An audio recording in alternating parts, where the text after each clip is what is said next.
Hello, hello. How are we? Hope we're all doing well. Welcome to a late stream.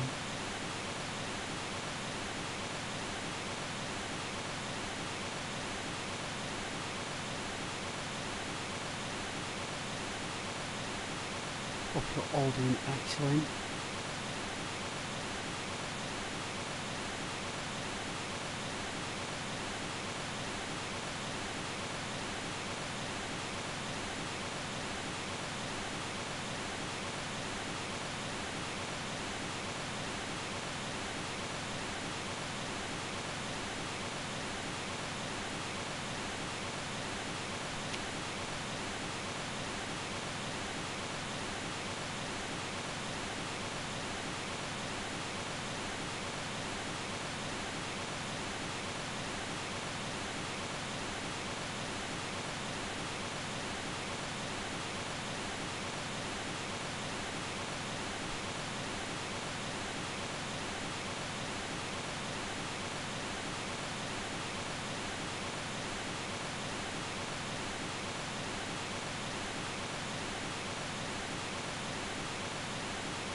Hope we're all doing splendid though.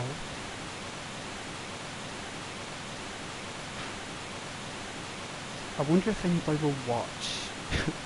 I wonder if anybody will watch this evening.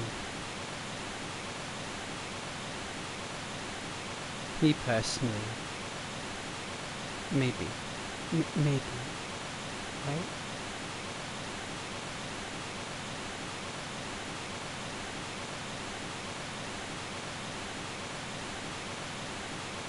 Wow, look at Lara there with that Pacific decoration. She looks flawless. Extraordinary character. She is. She's such an extraordinary character.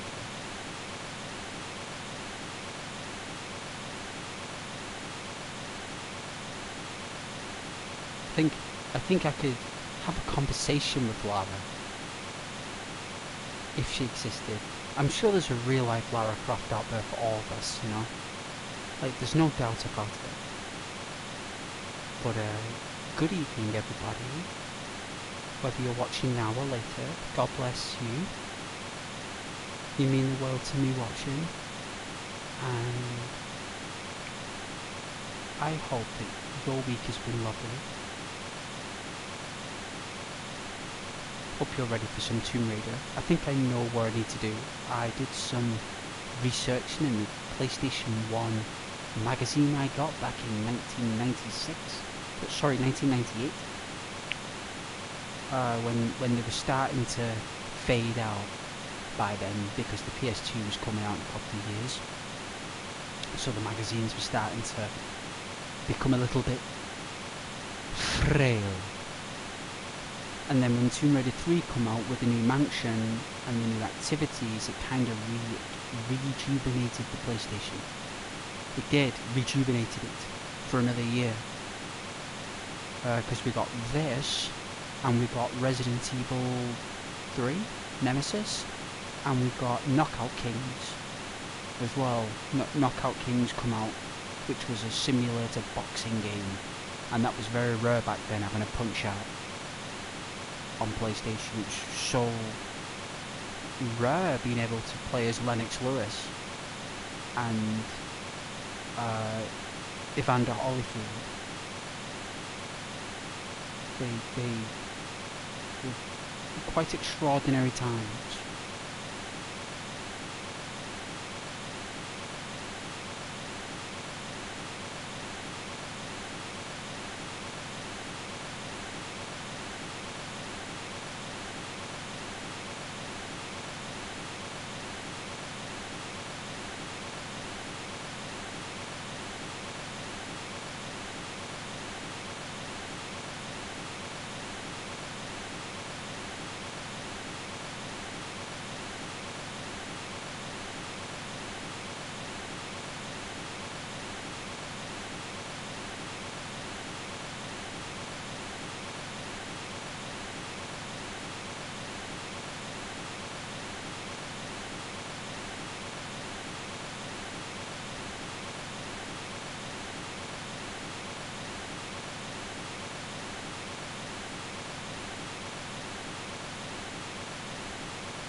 Don't worry, we will get adventuring here in this Nevada.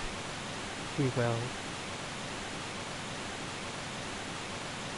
Certainly will.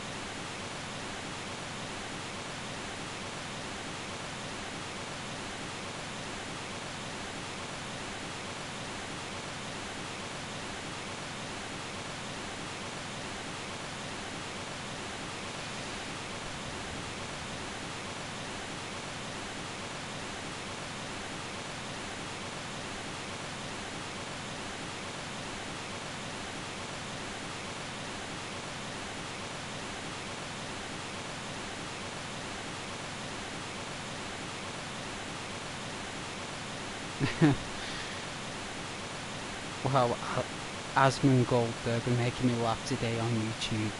Like, Asmongold's videos, I think he's on Twitch actually. I can honestly say that that guy made me laugh today. And that other guy, Penguin, is it? Penguins, he made me laugh as well. He was talking about Discord. So I had Penguin talking about Discord, which was funny. And then Asmongold was just barking his totally, like, unfiltered opinions, like, so, like, bottom line personality, you know, the bottom line, you know. And I enjoyed watching Penguin, actually. I don't normally watch Penguin, but I did today.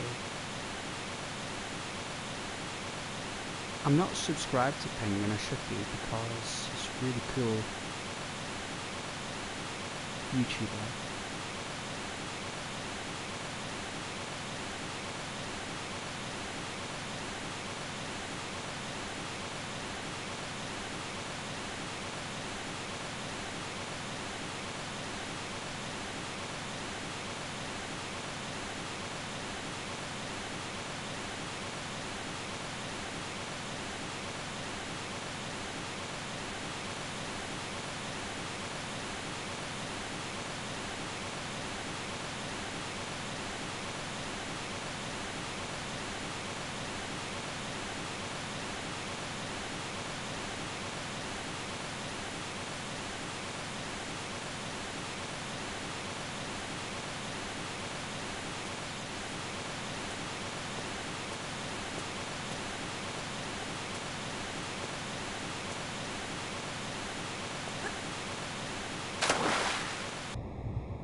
Okay, so I researched.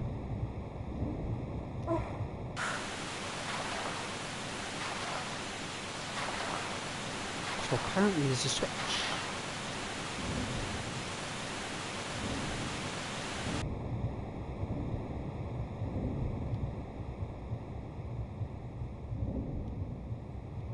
Here it is, right?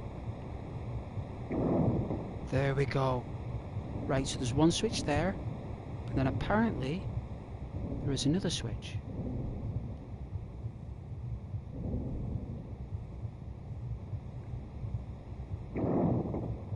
Here we are. Now apparently this should cut the cake.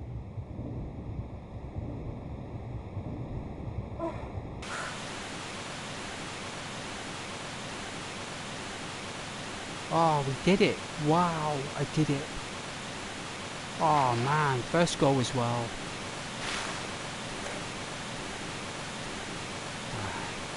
Let Lara dry off. So keen.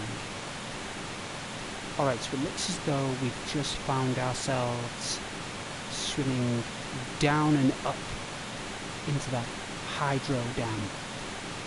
It feels like a hydraulic power station. It feels like this is powering the base.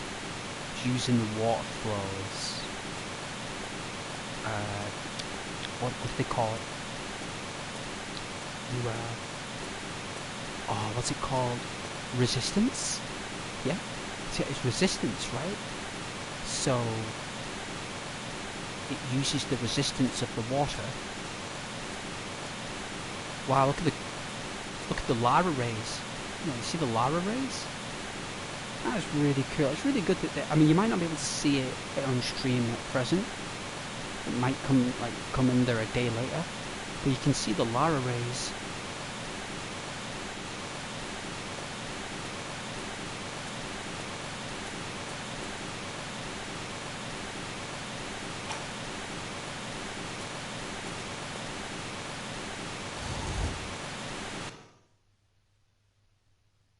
What did that do? What did that do? What was that?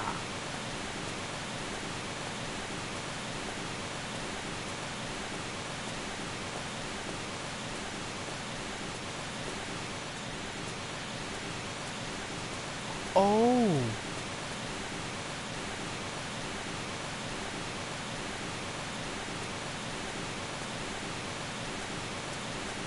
So, what are you supposed to...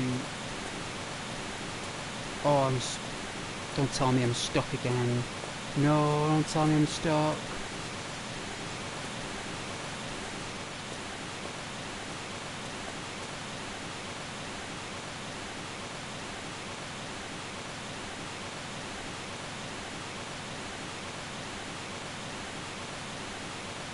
I am, aren't I? I'm stuck again. I'm stuck. Because... I don't know if this switch is a timer.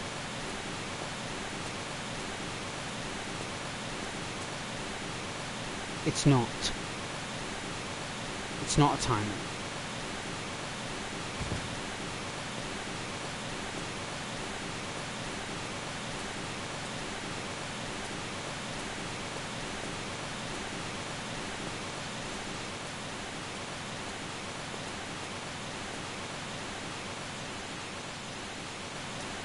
Nothing up here?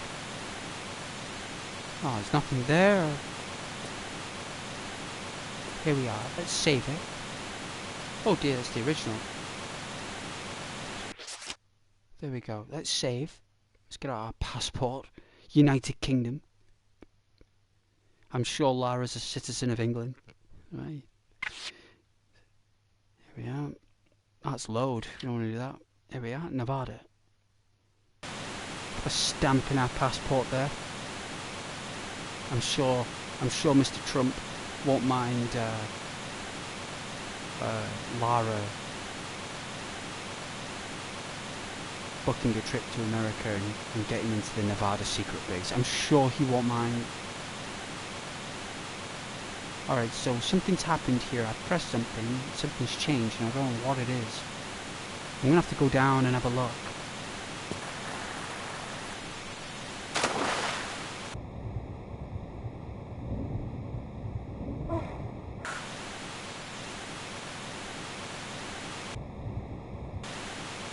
So I've pressed the switch. We've gone down and up and over. Now do we have to go up, down and under? Oh, the cactus. If you ever see a cactus in this game, it means a puzzle. It means you'd be stuck here for a while. That's what it means. It means you'd be stuck and planted here like a cactus. And prickly.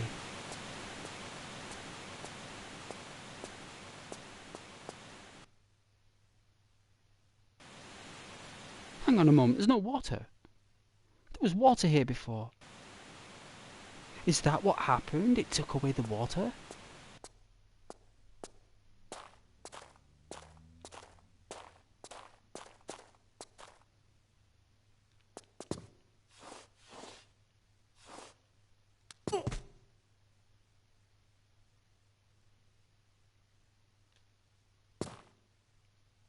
Nearly.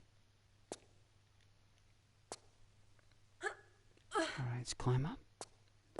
Alright, so there was no... this was full of water before.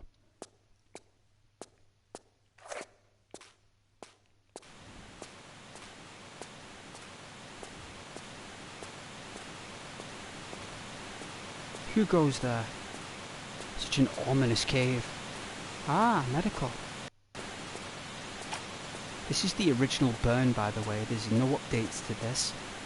So this is an original burn.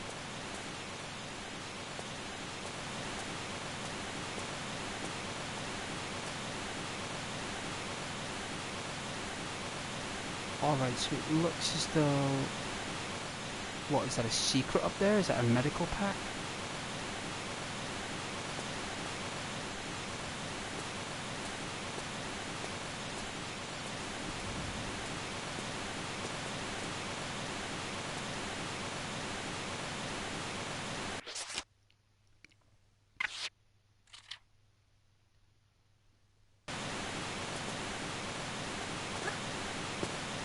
Oh.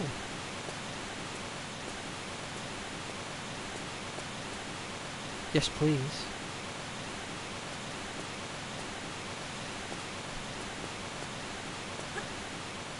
Oh, Lara there, look at that. It's proper Dungeons and Dragons flip. I think you've got to roll an initiative of like 12 and a d20 of like 16 or it's your dexterity. Right, so in Dungeons and Dragons you have to roll higher than your dexterity. So if you have a dexterity of like 8, that means you've got to roll a d20 and get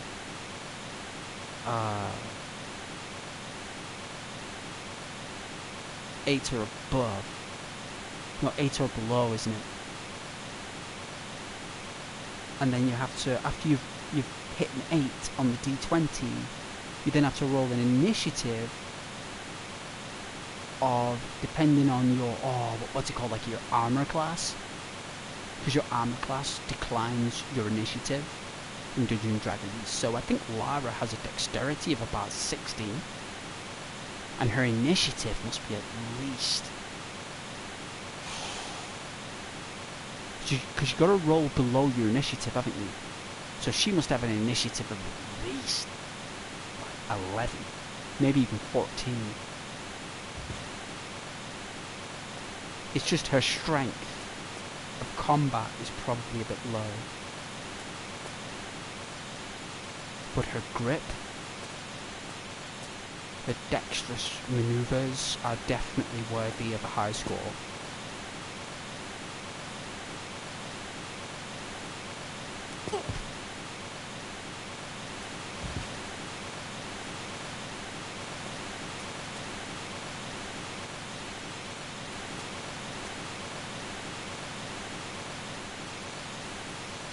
Alright, I don't know where I'm going here, but there's a rocket right there. There's a rocket! Well, we have got our rocket launcher, we found it before. Let's see. I put on the ammo cheat, guys. I tell you, I'm not playing Resident Evil here. You know, ammo and item management. This late at night, this game's about fun. So I popped on the guns and ammo for a bit of a blast, because I think the Desert Eagle is such a cool gun. And you know, it takes so long to build up those weapons. I think Lara would have everything with her before she goes to a place like this. I just don't think she would have it any other way. Looks as though we will drop down there from there. So let's see if we can jump.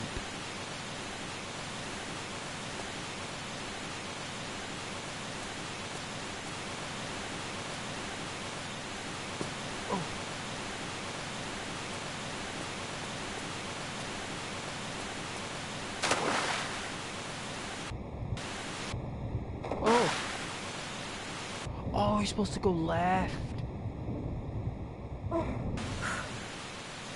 We were supposed to go left there. Let's see. Can we get back up?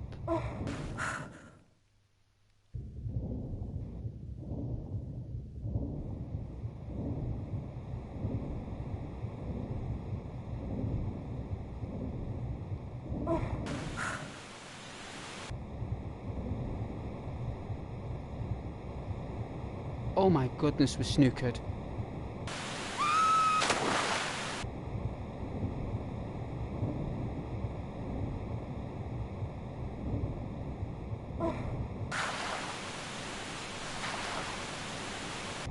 No wonder at such a young age it was so frustrating. Let's see. Here we are. It's the only game that I don't mind loading up because it's a classic, you see. So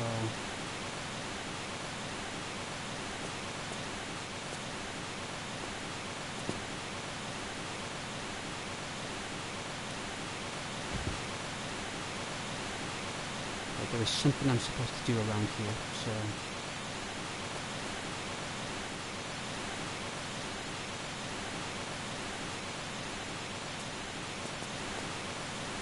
Alright, so there's something there to our right. I don't know whether I'm supposed to jump from the corner here. You know what, who cares? Let's just make a run for it.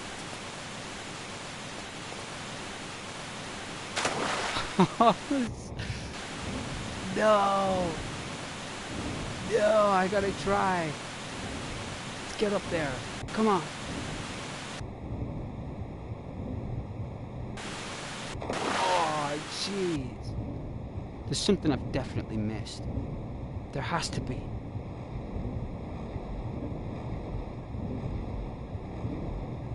There is a way to get up.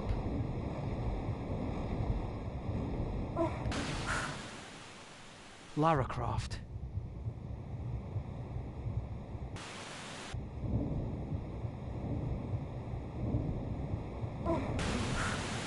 Oh man, the control is so frustrating.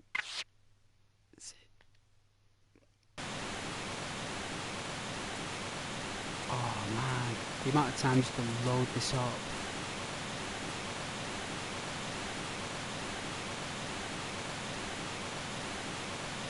Just gotta... okay, let's try something different. There's obviously something I have missed, as always.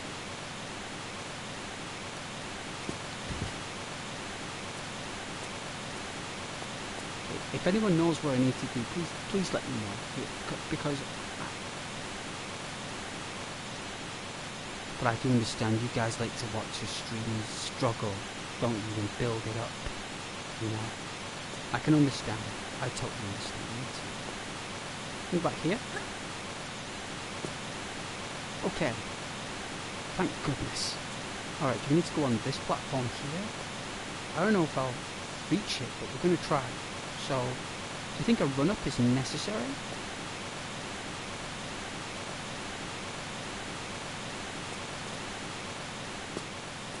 Wow. Don't tell me we've got to jump on this platform now.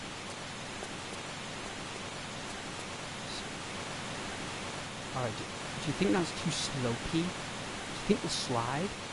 Let's have a look.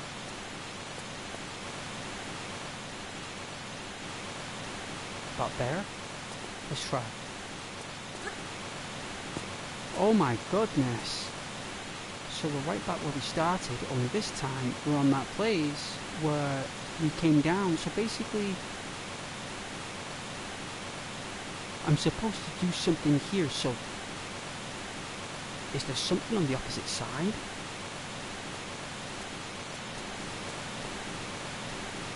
This is where I tried to get out last time, but it was impossible.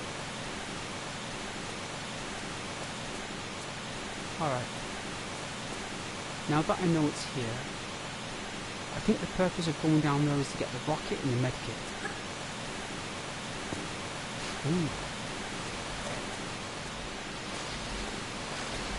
What is that?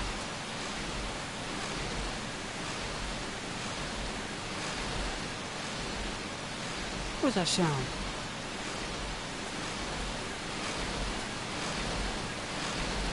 Oh, the thing's moving.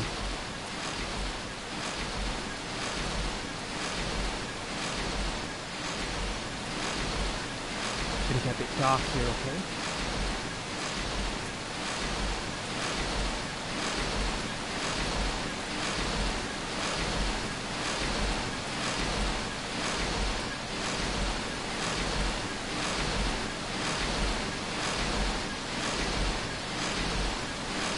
Wow.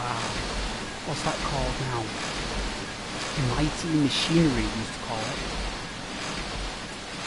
Mighty machinery. The hydraulic system. Used to be a TV show. Used to be all about ginormous machinery. Is it on Challenge? Is that the channel? It's called Challenge.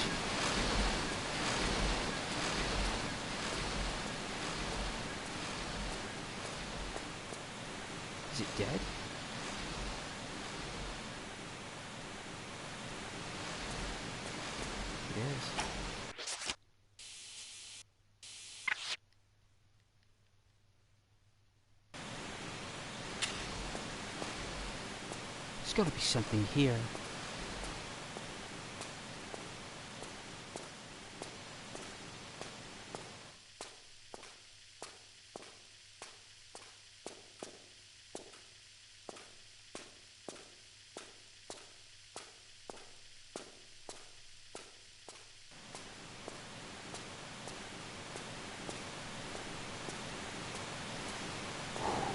Puzzles.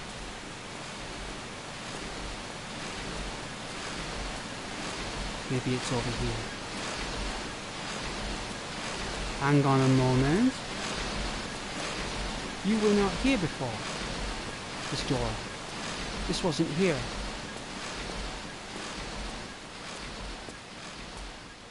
Or should it just be a crystal or something?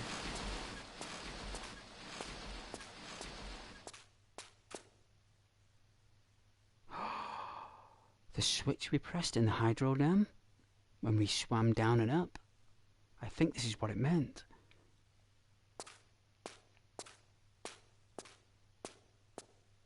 So you're telling me the way through to Area 51, through crystal dynamics perception, is through a hydro dam? Are you kidding me? That is extraordinary imagination. It's like a...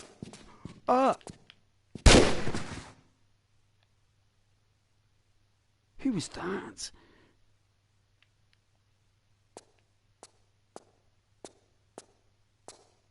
There's like a key there.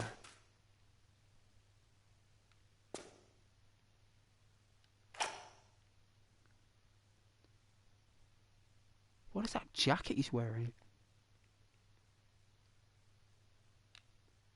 Let's get on. There we are. Free camp. Wow. Look at that.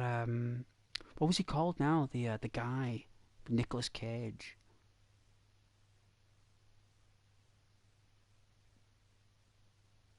Oh, I can't remember his name. The skull. No, with the fire and the motorcycle.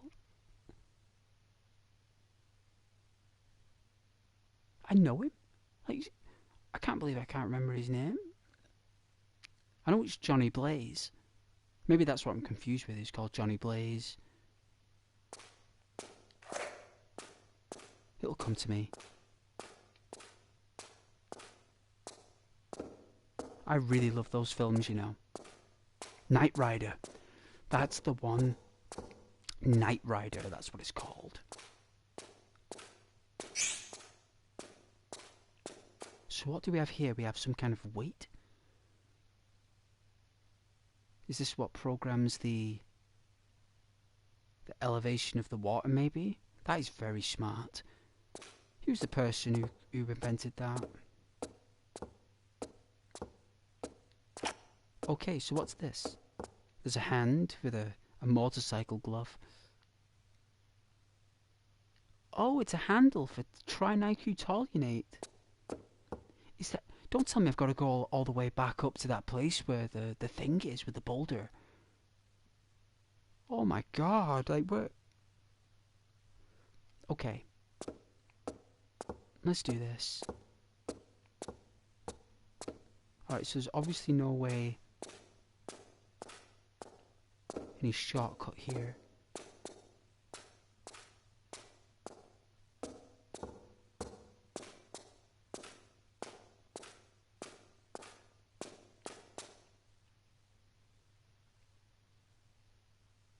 Nothing's a way to get up there. I don't think there's anything up there, guys. Let's make our way. Oh yeah, I forgot my thingy, my pin comment. Here we are.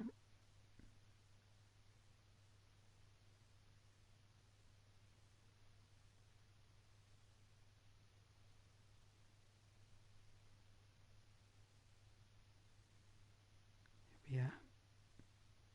I think this is perfect.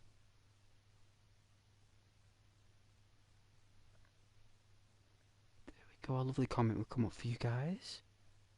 We'll pin that. Yeah, so thank you for watching the stream and God bless you. I was at the church today actually. It was only for about half an hour. But I spoke to the community leader in the church. Apparently there was supposed to be a pantry. You know, like where you can, you know, like when you're on low income and you get you pay like £5 and you get like a big bag of groceries. But unfortunately they didn't have enough volunteers today, so it wasn't on. So Ghost went hungry until about 7 o'clock. I had a tin of beans and sausages. So pop that on.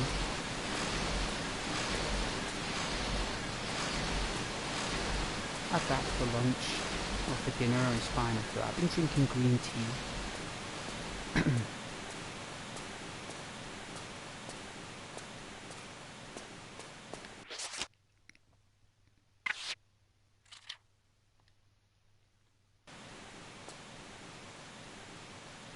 You know, I was on the telephone today. My broadband provider, I had to negotiate something with them. And I promise you, it was like getting blood from a stone. I don't know if you've ever heard of that saying before, but my goodness, like trying to get something out of your broadband company is like trying to get blood from a stone, and it took me 2 hours and 35 minutes, 4 managers and 2 colleagues to get the thing that I really wanted.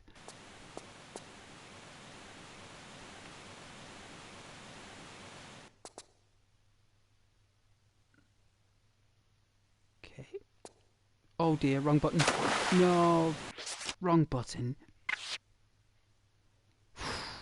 PlayStation controls. Okay.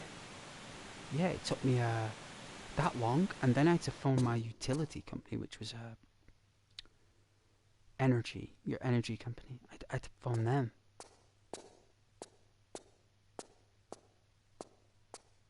As well. That took me an hour and a half to get where I needed for that. Oh, you're kidding me. So that took me, like, so in all for these companies, it took me 2, 3, nearly 4 hours on the phone. But it was so worth it. I tell you, right, in your mind, if you imagine something is happening and you assume it will happen, that is a red flag. Right, it's a red flag, and I know we all do it sometimes, we all just imagine things will fix itself. But I promise you it doesn't. And I'm like, hold on a moment. In my like previous job roles, I've spent countless hours helping people fix things. Like spent most of my days. I was like, why don't I just do it with myself? Why don't I just use the skills that I have and just, instead of doing it for someone else, do it for myself? You know what? It worked. It actually worked. Wow, did it? And I couldn't believe it. I was like, wow, I actually did it. Think we can make that? Or we gotta run? What do you think? Do the leap? It totally conned me. It totally did. Alright, so we're supposed to like do this, right?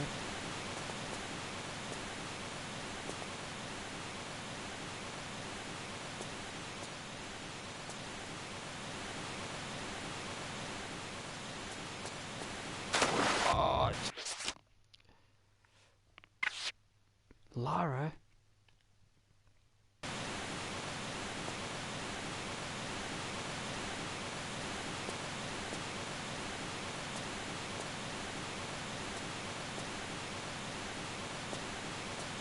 Ah. Right. Oh my. Ah. We'll do it. I think it's one more.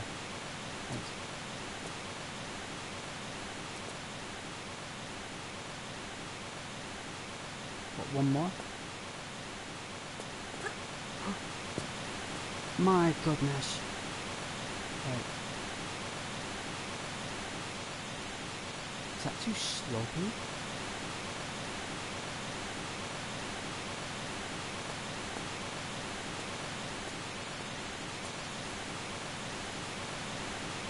That looks too slopey.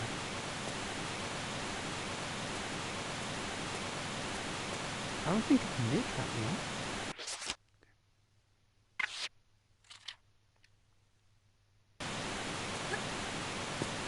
Wow, we did.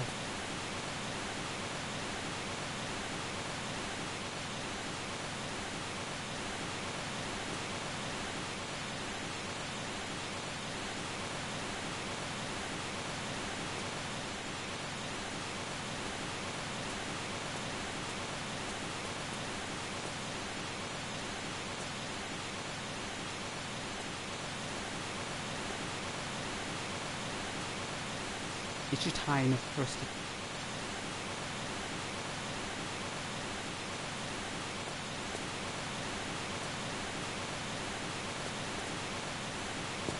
Wow.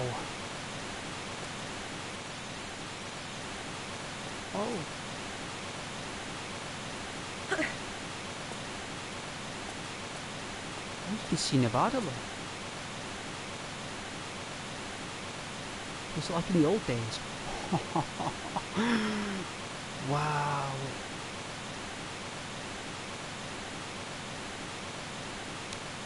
You know, back then, you just believed you could go there. You know, you believed you could actually walk there. I remember me and my friends, when we were playing all these games like Command and Conquer, Red Alert and stuff, we'd sit here. Well, we'd sit in our friend's house and we'd all have a TV, each little CRT, little tiny one. And we just imagine what it would be like to walk there. And games like Oblivion and Skyrim made that real. I'm so glad we got to that point where that's real, that we imagined it.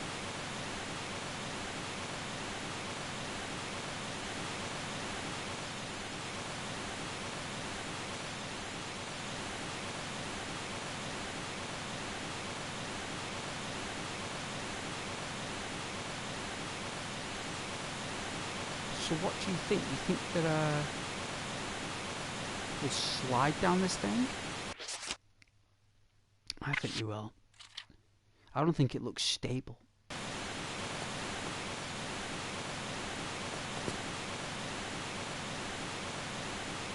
Can you get down, Lara?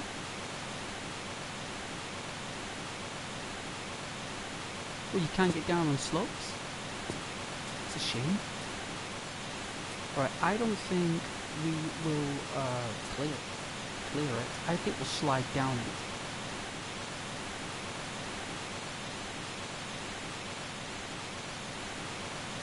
Because we're supposed to get to there.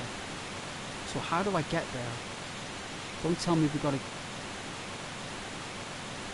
I do, don't I? I gotta dive down there and get back up somehow.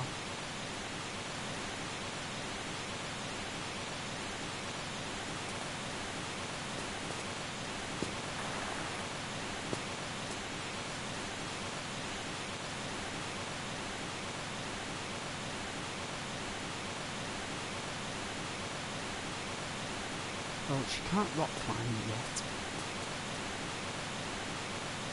You can't exactly rock climb across there and get up and then jump across. It ain't gonna work. We've got to do it from the other side.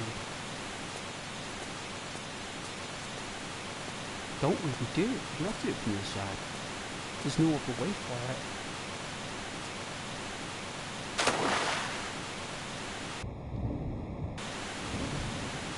Can we get up through the glitchy water?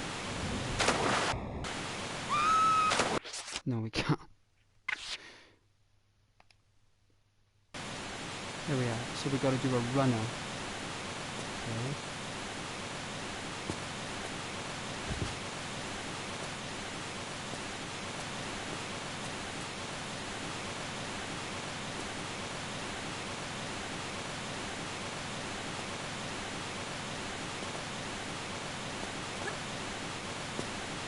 Wow.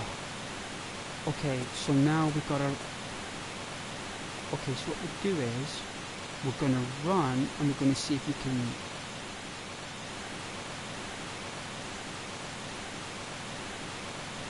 do 2 jumps. Me personally, I think it's going to be quite difficult, but let's give it another save. Okay. Got to do this quite elegantly, okay? So,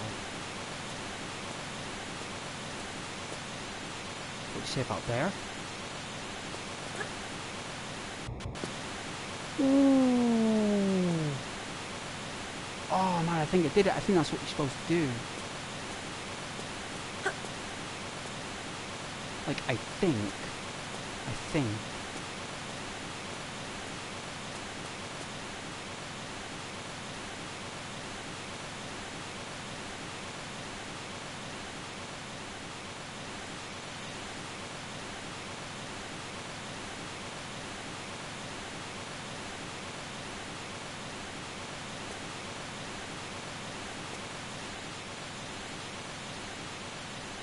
These rocks climbable?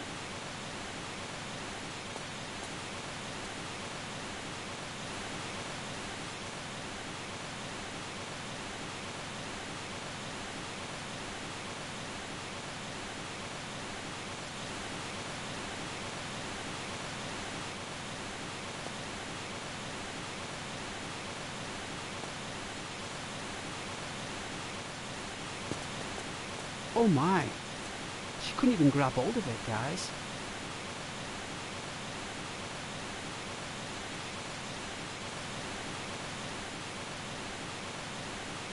Okay.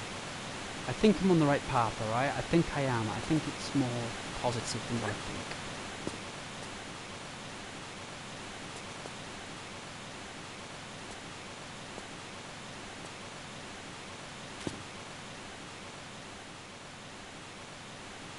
At least I think it is. What is that, shotgun shells? So...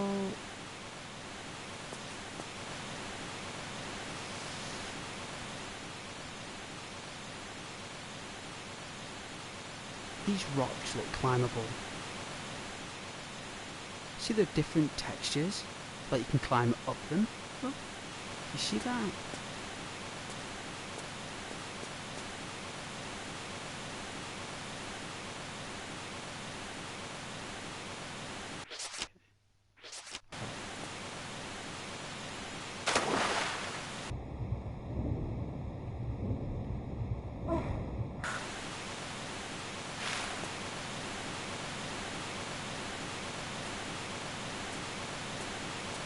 Lara can drip dry.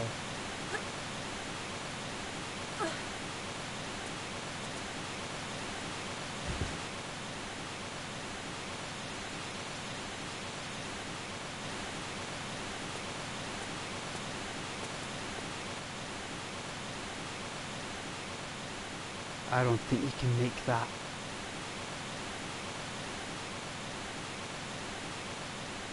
I don't know, Lara, that looks really far.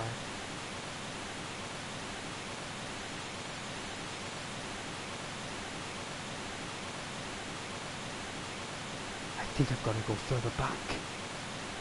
I think we've got to go further back to climb up. I don't think you can get up this way. I think that's going towards the waterfalls. I think coming back, you've got to go around. I really do, because she ain't going to make this. She's not made it. I knew she wouldn't.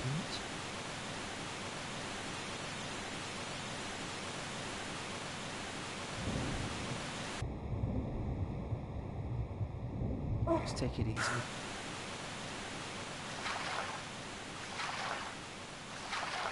Hello. Nathan. Hi, are you okay? Oh, you like the PS1?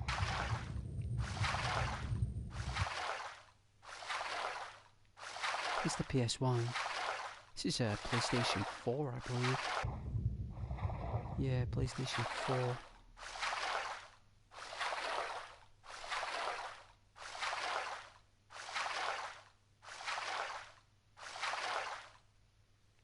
Not that anybody watches this, but it's Valentine's week, and this came out on Valentine's Day, right? So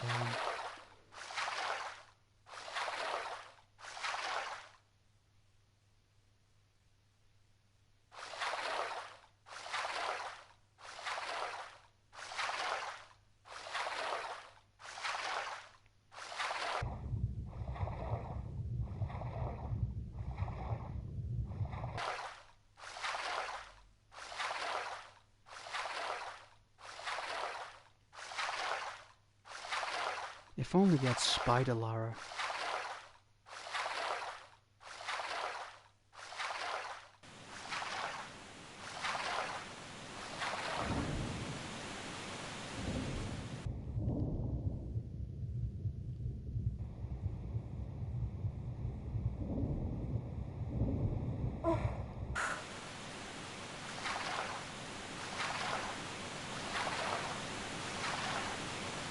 The sound test, right? What about the sound test?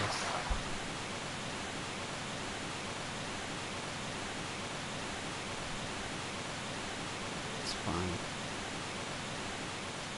It's fine.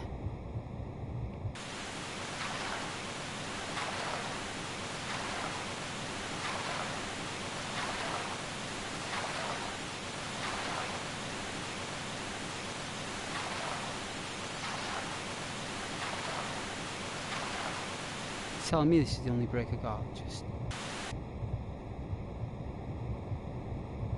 that can't be true.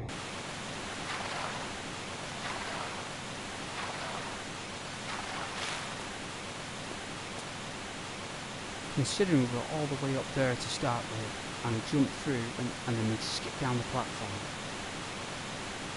The only way I can think is that if we reload it, we dive, right? So. Alright, so the only thing I can think is that we dive.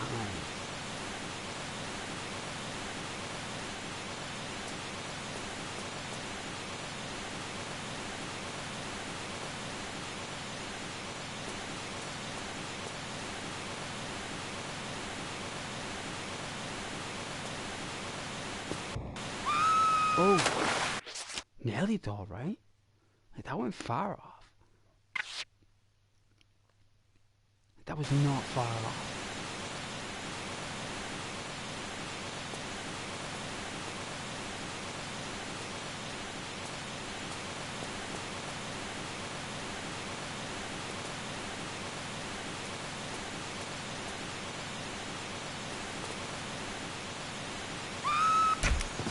Oh dear. She got crunched.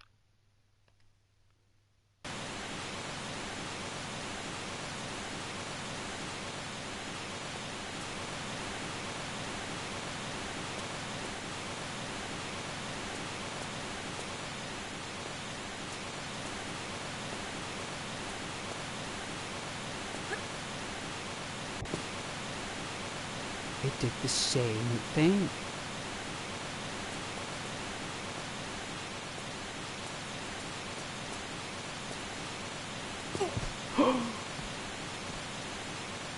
Wow. I found it. Spider Lara.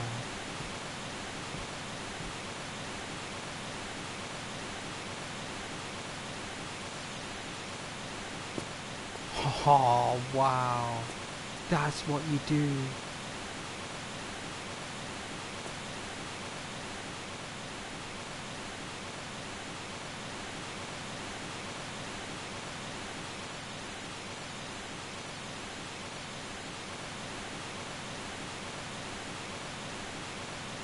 What, we got a double jump it? I don't think we'll jump.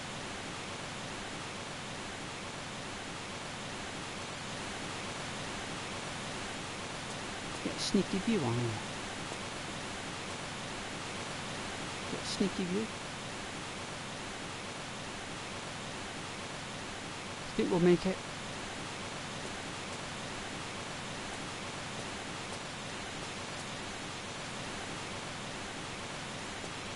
So she can rock climb, right?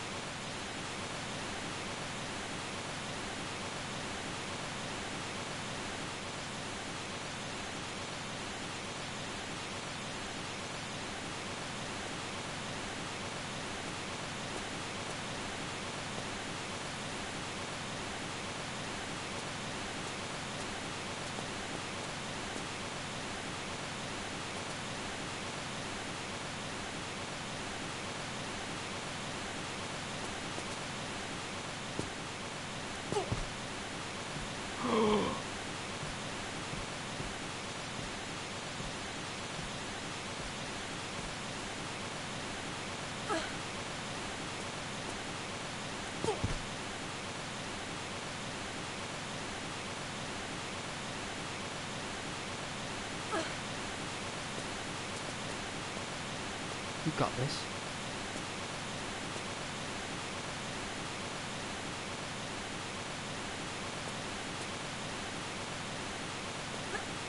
No.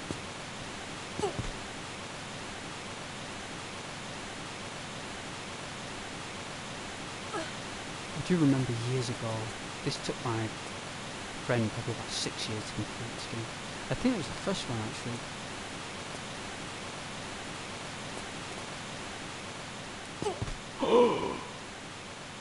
Oh my god! Oh, I made it. Oh, I made it.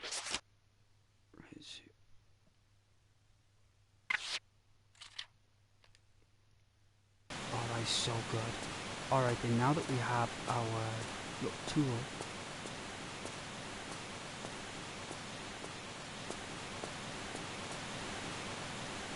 now the boulder was there, so I'm gonna jump left. That's what we're gonna do. Wow. You ready? Boom!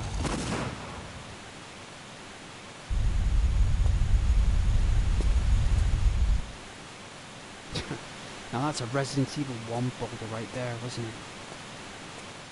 Came from the sewers.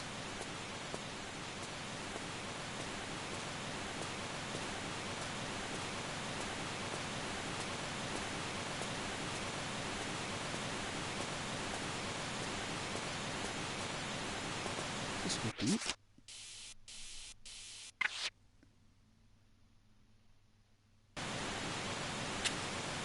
No, it doesn't. It doesn't go deep. There's nothing in here.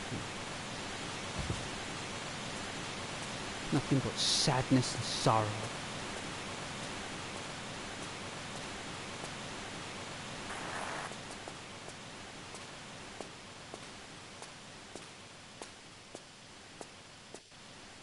Ah, so it's completely been dismembered. The canyon's been completely broke apart. Now we can go up. Them flares don't last long enough. What in collateral name is that? Like a slice in the stone?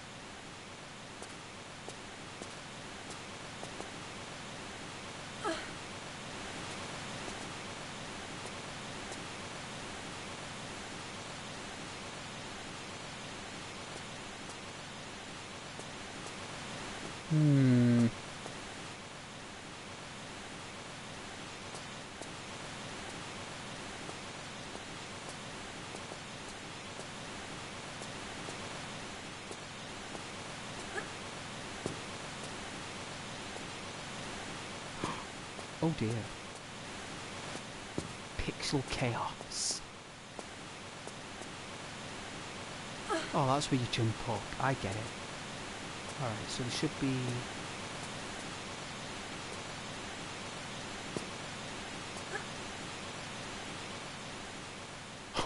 What happened there?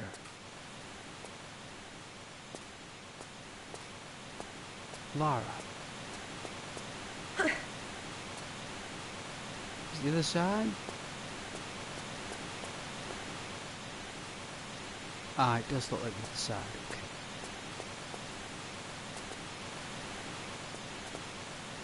There we go.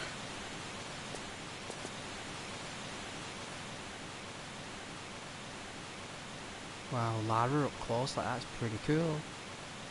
No way, is that what she used to look like? Like a... They kind of like made a... like a... bit of a snake. Kind of fluffed her up a bit, this one, didn't they? Made her more poof-poof. More flowy. She's definitely more flowy. Alright, so what in the world's name am I doing up here now? Have a look. What is going on? So we've got Lara raised there. So I'm up the top here. Right. What? It's not up there. It's not as if it's going to let me do a jump up there. If I go across there and up here, then there must be an item up here for us to get.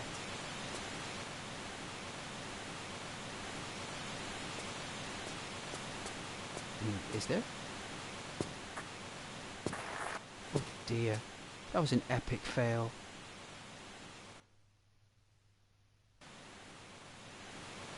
So, okay, so I went all that distance to get a TNT handle for now to land in a pit where there's no inclination of where I need to go apart from a broken slice in the rock. What, do we need to crawl through there?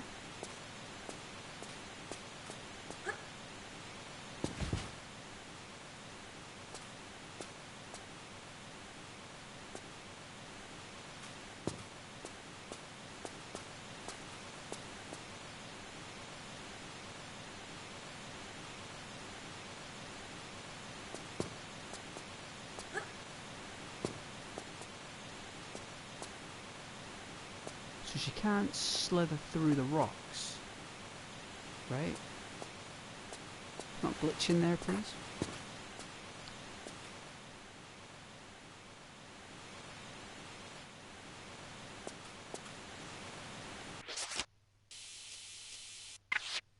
What, 30-second flare?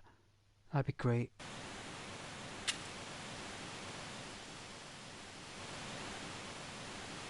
So what was the point of the explosion then?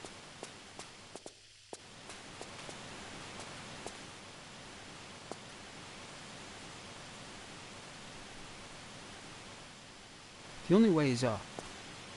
Because it's there's no...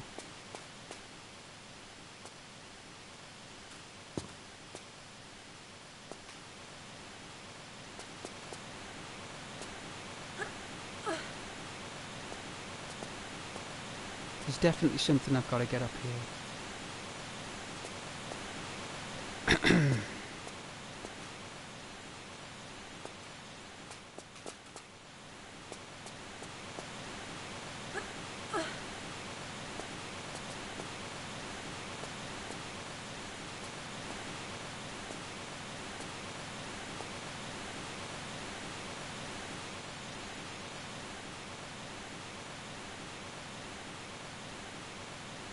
And there's another slice in rock.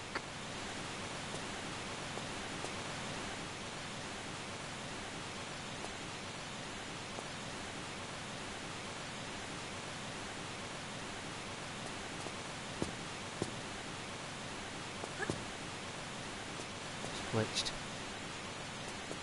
Lara.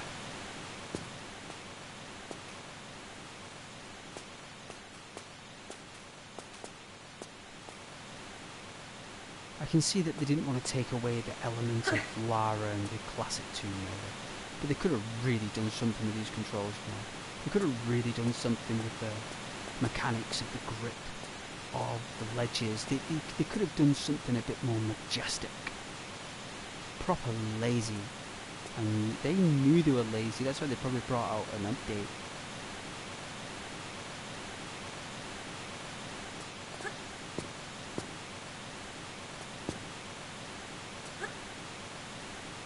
Wow. Now she's glitched.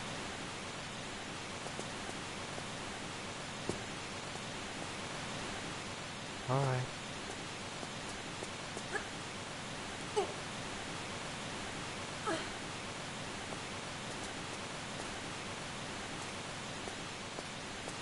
Does anybody know where I need to go? I don't think it's up here. Definitely not.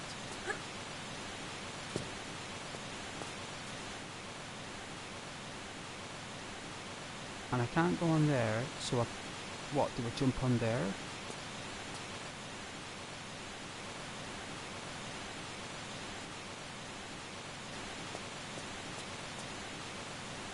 I don't think so.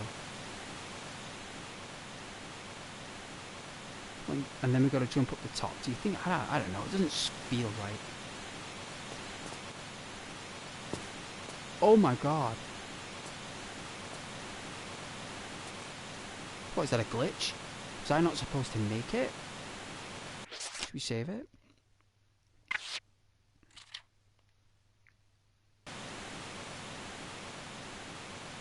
What, should we jump across here?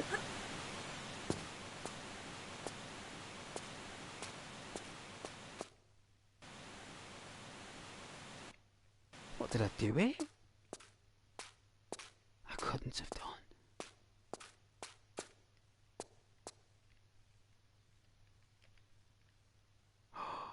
We did.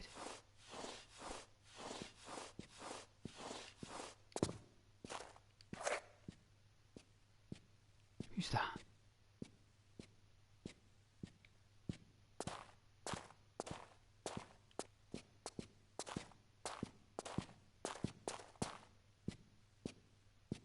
So this is where they put people who try to break into Area 51. Wow, look at that now. Can you imagine? Without the bloom, by the way. So without the bloom, okay? Take away the bloom. Can you imagine that being on your console in 1998? This thing there, this structure. Can you imagine how this looked to me? Back then, when I was playing games, when we were playing it, like, the quality of it hasn't changed. Like, it's still the same hype. The quality back then and the quality now, it was pinnacle then and it's pinnacle now. Yeah, okay. Obviously the games have Unreal Engine now and all that stuff, but at the end of the day, this is what it looked like. That's pretty good for 1998.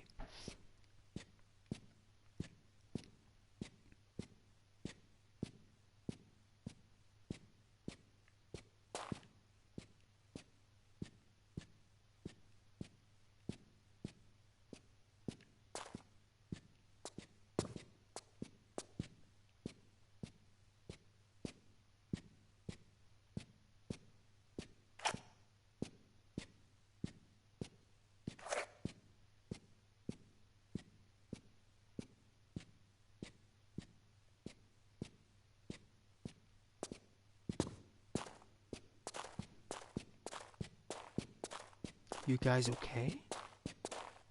How long you been here?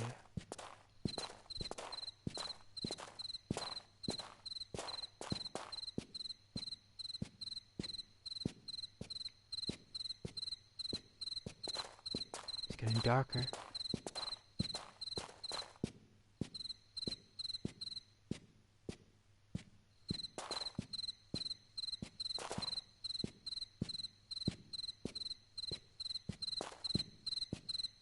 Alright.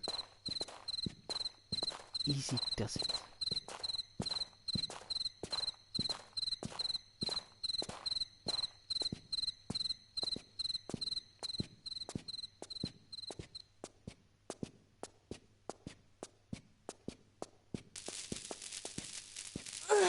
Wow.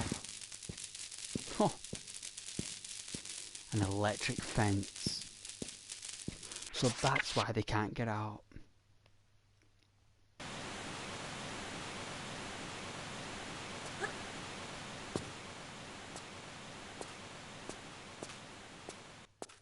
Bless them. How in the Lord's name?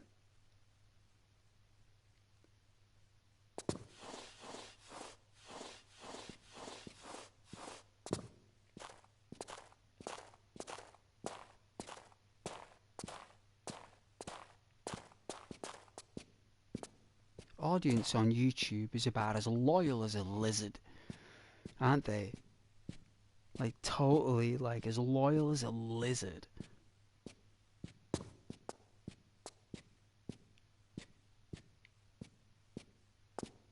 People are obsessed with features and faces and reactions and politics, right? Outspoken individuals. People are just interested in that awful, disgusting politics. Who cares? They're a bunch of boring old people. Who cares about those old people? We don't even need them. They're just there because some school said they're there. You know? Just because some school says it doesn't mean that it's true.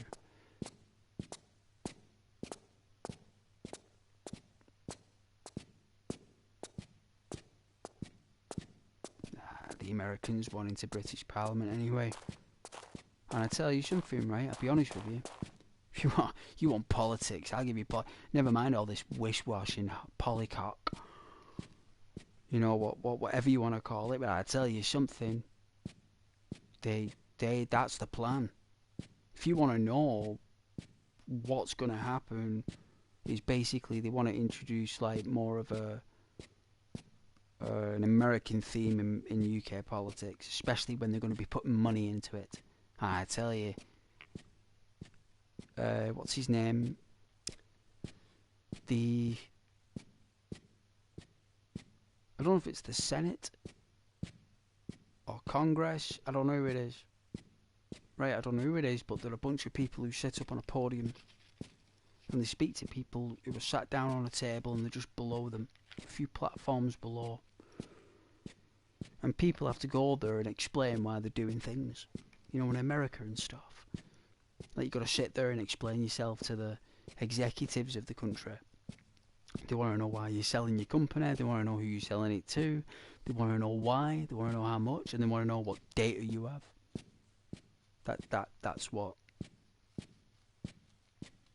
they proof check your transaction, right? You know, like proof check it, right? And these people have been voted into those positions, right? And when you ask an American, like, I love the Americans, right? I used to work with them, amazing people. They just don't tolerate if you speak to them like dirt. The Americans really appreciate it when you're very polite. So even though they're having a bad day and they might be a little bit over-verbal, if you react to them in a lovely, polite manner and don't cause any, you know, aggression or dominance, they will love you.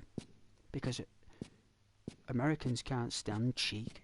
They can't stand behaviour that's misconduct. They see it as like a major discrepancy in your actions, right? And the Americans, right, when the Americans put money into things, they want something back. They want results. They won't just give you their money and say, there you go, I won't mind a lollipop at the end of the year. They're going to want more than a lollipop. And what at the minute, the Americans can't get a sniff in that British politic thing, because even I can't. I'm British. Well, I'm English. Even I can't get a seat in it. Right? And I was born here. I was raised here. I'm a native. You know. But I tell you something, right? Is it Nigel Farage? Right, the Reform. He's like I mean, I've got no like written thing, but he is very likely getting funded by the American business people, the tech giants, fund the campaign. You see, and they want in on the politics because they believe, the Americans, because I like to say how it is, me. The Americans, they want us as the United Kingdom to open up our trade, if that makes any sense. So, you know, like there's 90% of American products are illegal here, including your guns, your bullets, your vests, sometimes even your sprays, even repair formulas. They're illegal, right? In this country, they're illegal. The chemicals you use over there, right, that are not that much of a problem, are a major problem here for our regulators. And the Americans want Britain to open up their trade to America full whack. So all American products, the buffalo meat, the American dairies, the all that stuff. Now, what they want to do, the Americans, and this is where because if you want to know what's really going on, the British politics are afraid and scared, right, that the Americans will obliterate and decimate and dilapidate the businesses of the supermarkets. Because what the Americans want to do, they want to put their supermarkets here with all their stuff in it. Does that make sense? And if they do that, the Americans, no one will buy from Tesco, no one will buy from Asda, no one will buy from Morrison's, right? They'll all buy from the American retailers, because you want to know why? Because they'll be half the price. Because America can afford that drop in money. Because what they want to do is they want to take over the supermarket franchise in the UK. So I wouldn't say they want to call it Walmart and those. They want to create new businesses established in the United Kingdom, but American seeded. And if you want to convince the British Parliament to do that, you're going to need a lot of weight. And the Americans have got it. I'm not going to lie.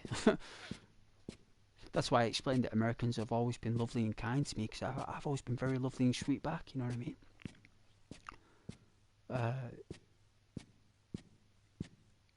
But our trade system will not allow such things.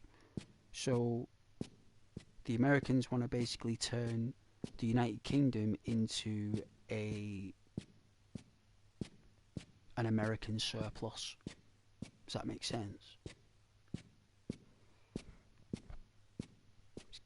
It's kind of like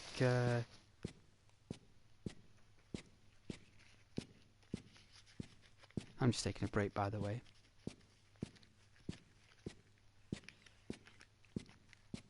Not that anyone gives a shobble tobble.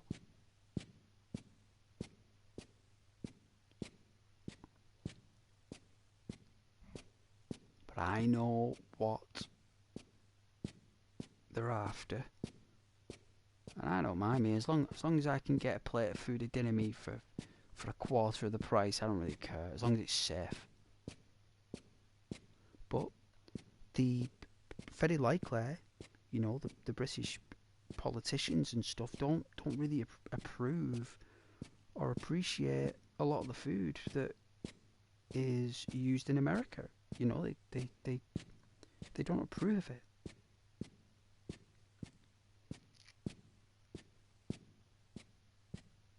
And if Britain don't approve of American food, and America doesn't approve of the actions of English leaders, then you're going to get yourself a dicey situation. And the only way to overcome it is to physically,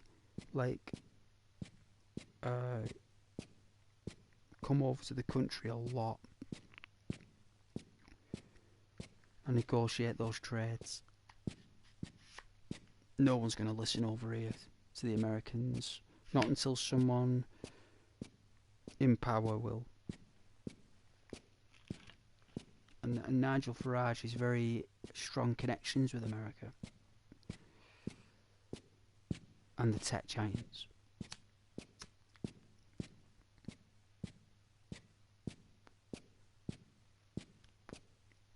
He's made a cigarette.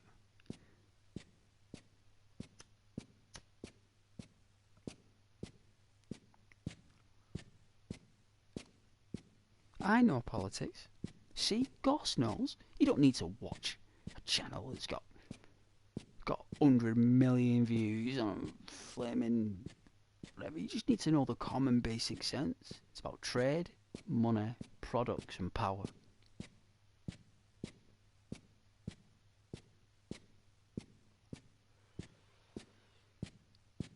The people are the products. Yeah. The trade is the peace.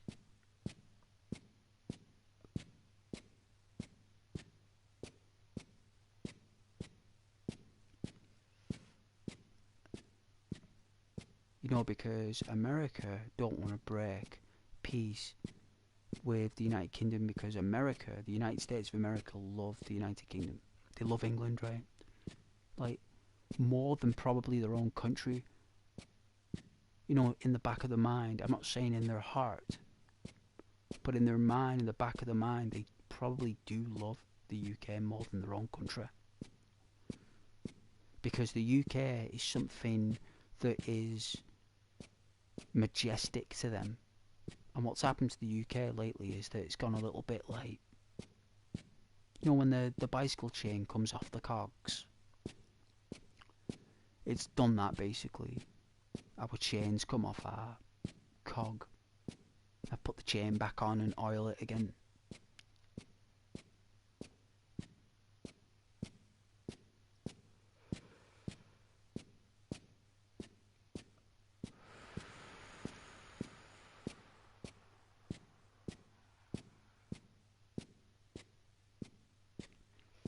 It's a very delicate subject.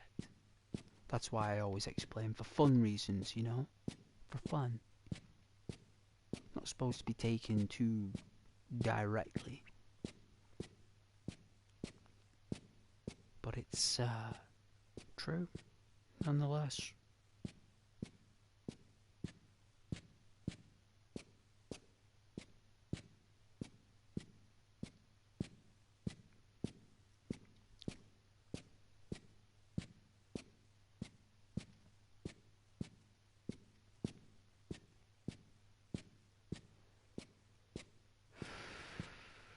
Tastes like dirt, though. I'm sure these cigarettes are all counterfeit. You go into shops now where you don't even know which shop is real.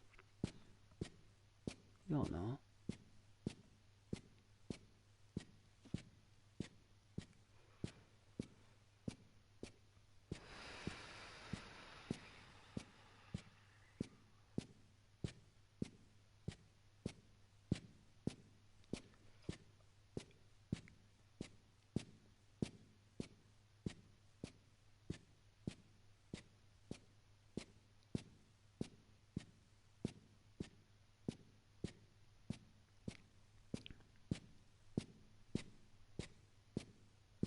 It tastes like a cave.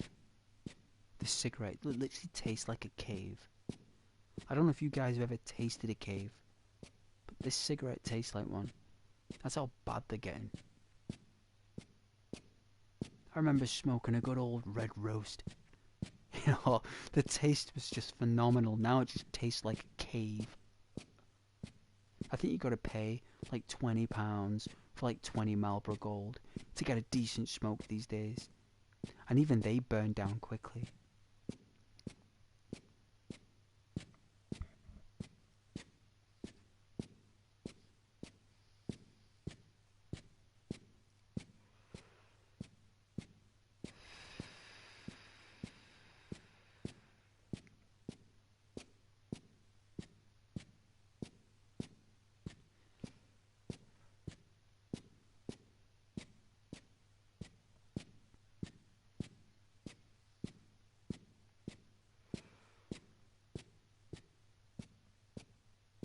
I think the plan is, this will be the last thing I'll say, to be fair, because I think the plan is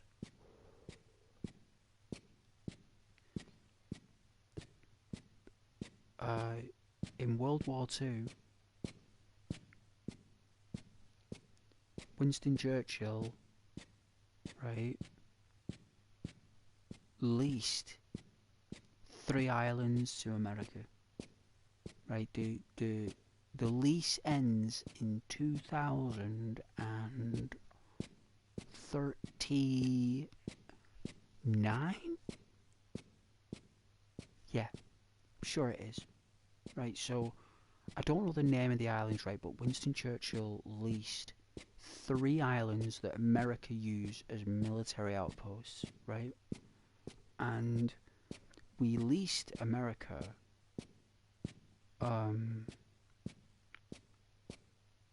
like 3 battleships. Like, we had 3 battleships, I think. You know what? It could have been about 7, I think. We gave them our battle cruisers. You know, the Americans. Like, you can look this up. It's a true fact. We gave them, we leased them 3 islands and 3 battleships. And Churchill was literally seething. Churchill was seething, right? And what it is, this is what I think, and it's purely harmless. America don't want to give them back. America just doesn't have the production to remove all those assets from those islands, and if they do, it's going to be more problems for America than it would be for the UK. But the lease ends in 2039, and I think what will happen is that Nigel Farage will extend the lease of the 3 islands that we've leased to them, the Americans, right? And I believe this is what will happen if Reform, if they do succeed in their election, they will they will extend the lease for an additional either 50 years or another 100, right? And instead of 3 battle cruisers that Churchill gave the Americans, I believe that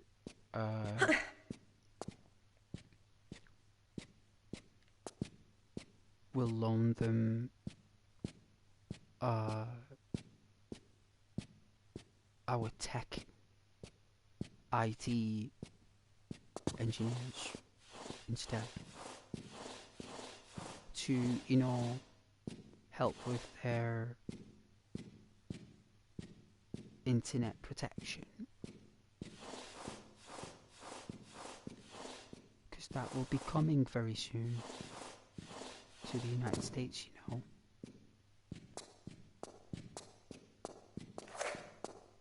But that's what I believe. The Americans don't want to give up the islands because of the lease. Like, they honour the lease. They honour the lease for what they did in World War II, but I think that they want something as well. They want something. This place, what's down there? Like, I'm not silly. I've done my research with what happened in World War II. If we didn't get that support from the Americans, we wouldn't have been able to overcome that battle, Like, that is the honest truth.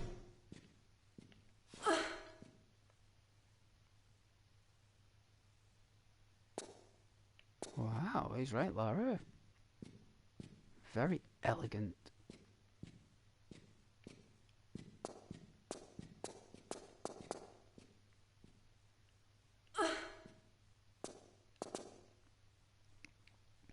So now you guys know. And those 3 islands, right, were specifically designated for American military defense and production. And those islands serve as patrol routes to defend against, I don't know, forces?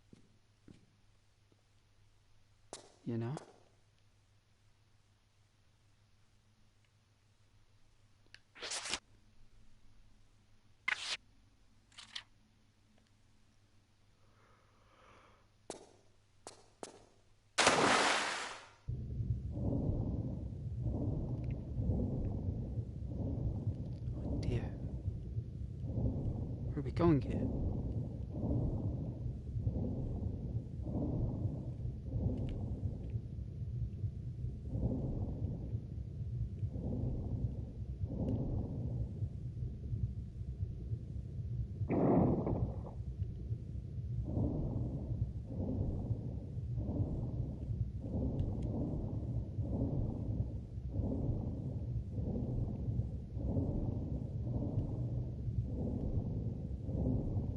This isn't looking good.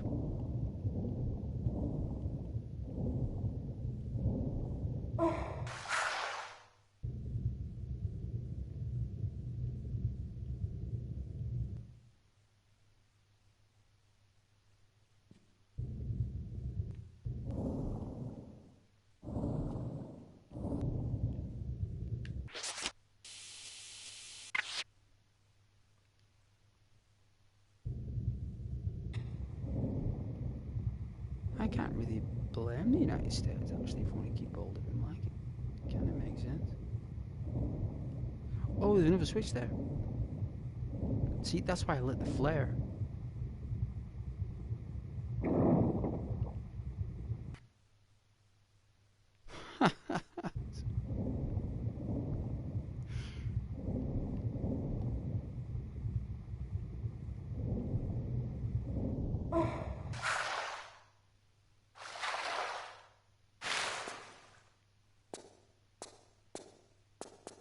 We got this.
Who's this pyromaniac?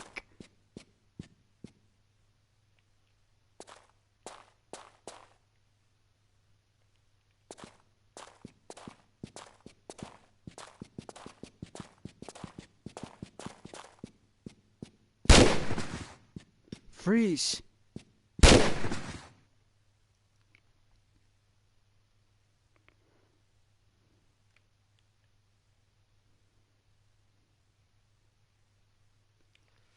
Despawned. Despawn. Right, what in the Lord's name is this?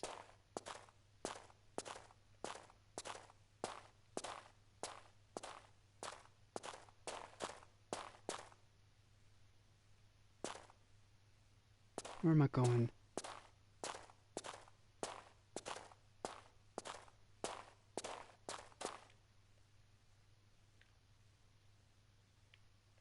We've got to climb up here.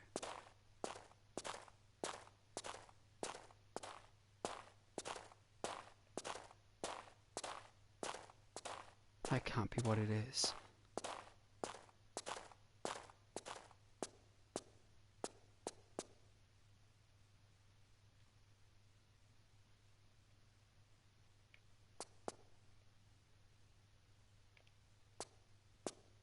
So what's the point of this place?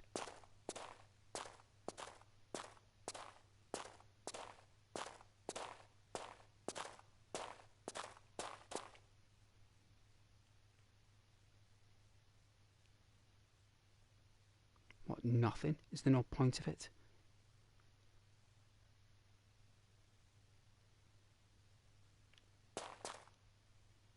So I've been all around there.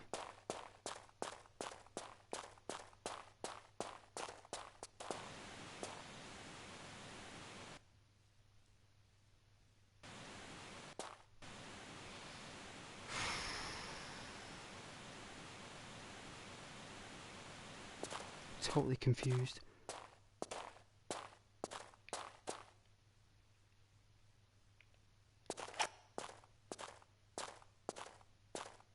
Can we climb up here?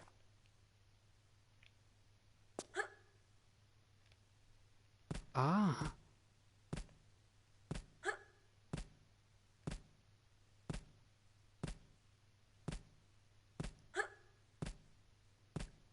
You go, Lara.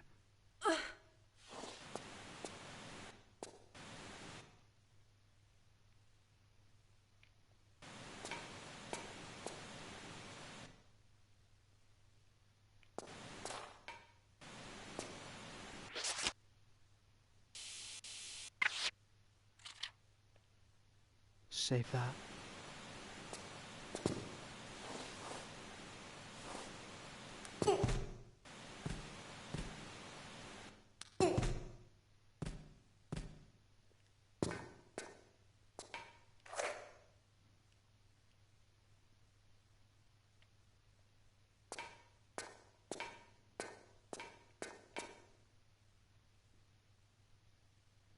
So what in the Lord's name is this?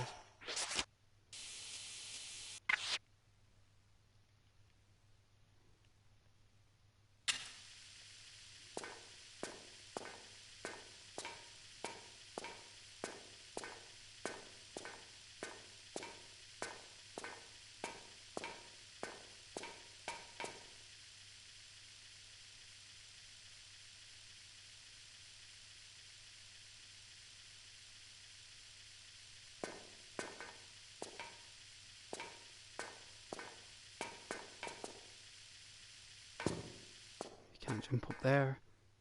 Alright, so there's no point to this. This is just a red heron or something.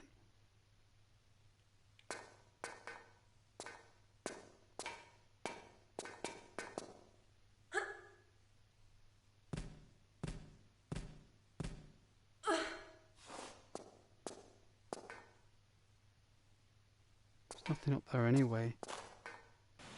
So what was the point then? Climbing up here? That can't be right. It's not to jump across there, is it? Oh dear.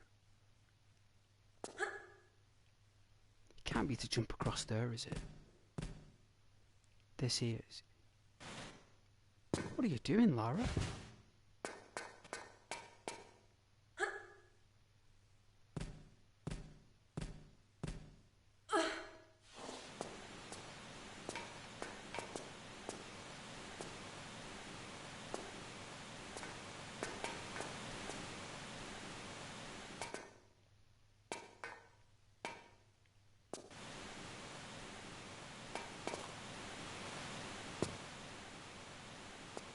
Do you think it's electrified?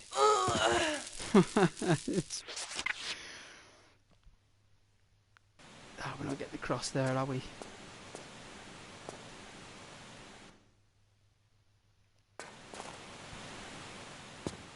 No, definitely not.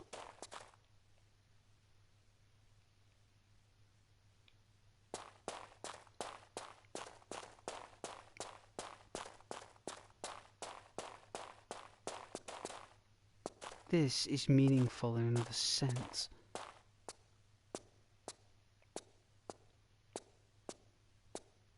It's just strange that those two guys were there and there's nothing here. What is the significance of this place? Ah, there's a tunnel there.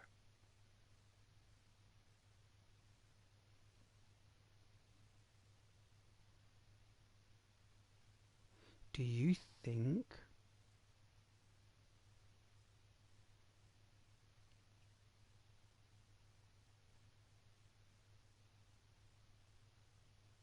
There's a platform up at the top. Look. And you've got this tunnel, which probably doesn't serve as anything, and then you've got the fence.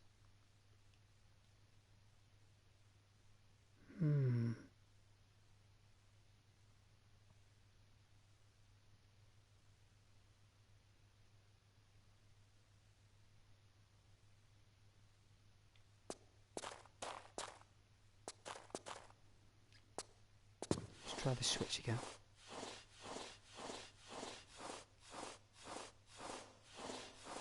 You know what, the classic filter is the best torch.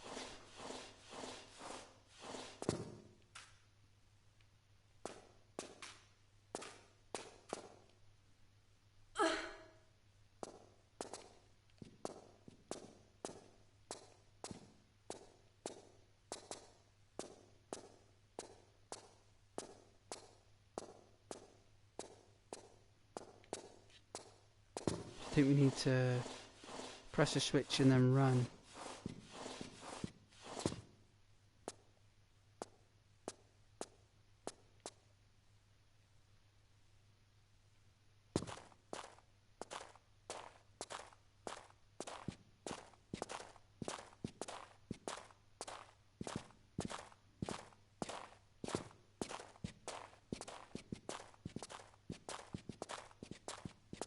I don't think there's any gates open.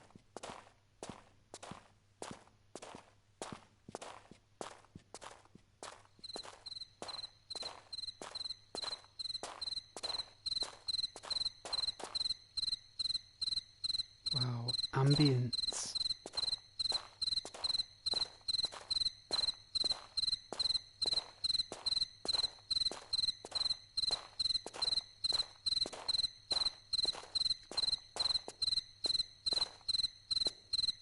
Can't get up those slopes, can you?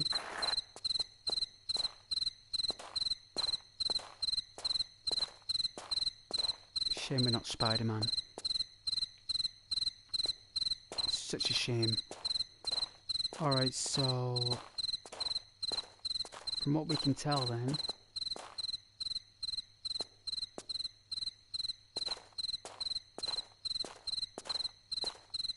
there's something I've missed.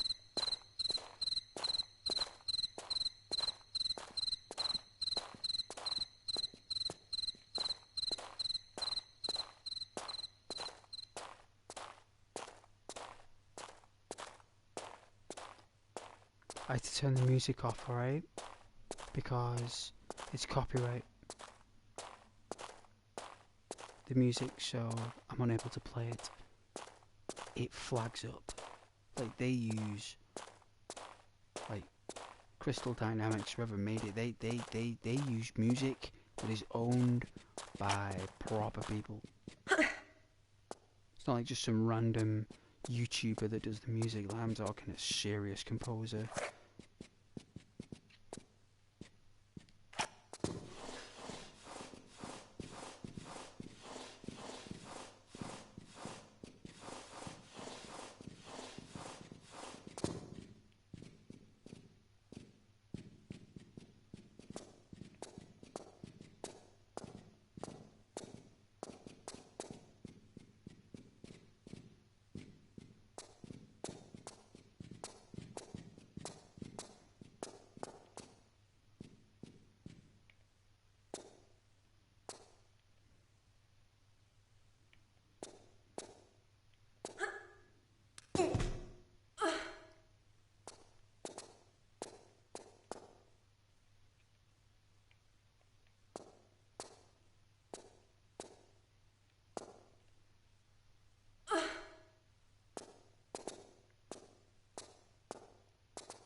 Alright, so what we've got to do is, I've got to push these two switches and it's going to do something.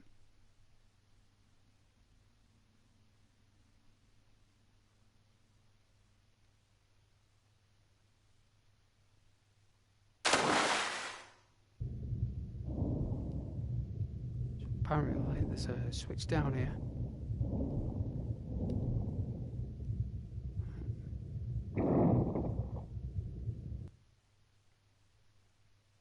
Oh, it's closed.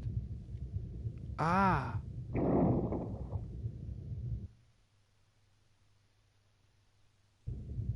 Where's that door? Where's that door, right?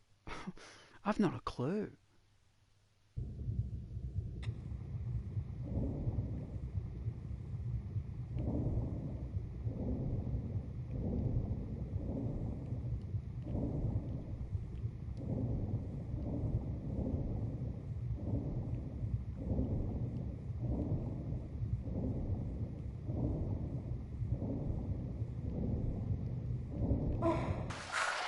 That was close.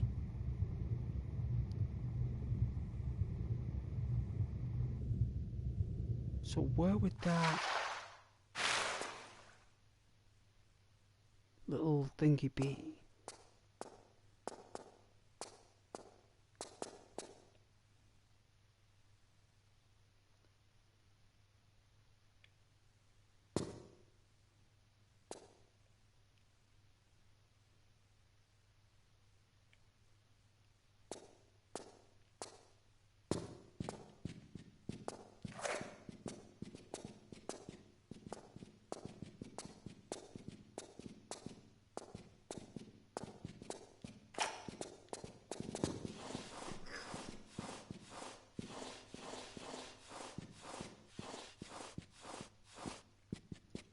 Alright, so this is where we came from. And it's not in here, is it, that little thing? Is that a quad bike? That was a quad bike.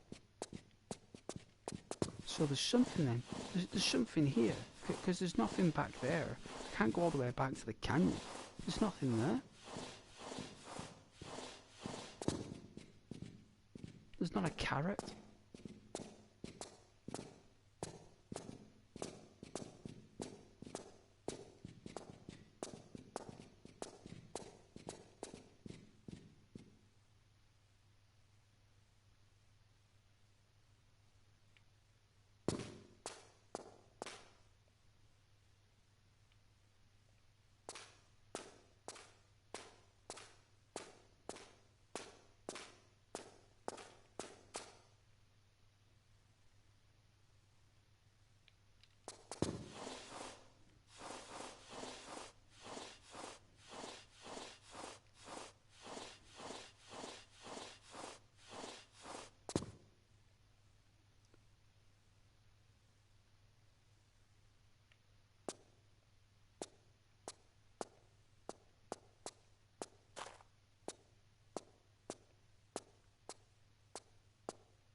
There is totally something I've definitely missed.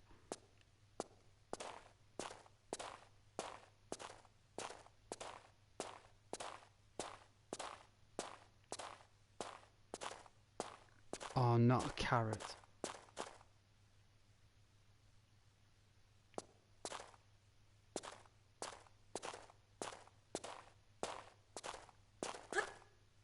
And this doesn't serve any purpose, does it? But as useful as a chocolate fire guard.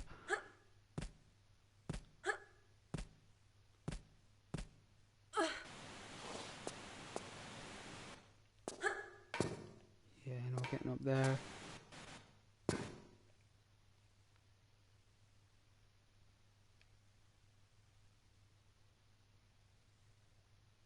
Oh, there's a door. Are you telling me that's the door that opens? It can't be.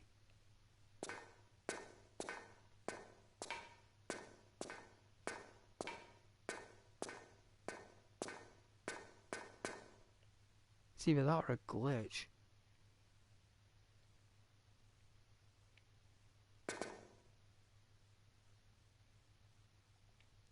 I think it is. I think we've got to pull that switch. But I already have, it just closes the door. The door's already open. Right? So what, is there a switch round here?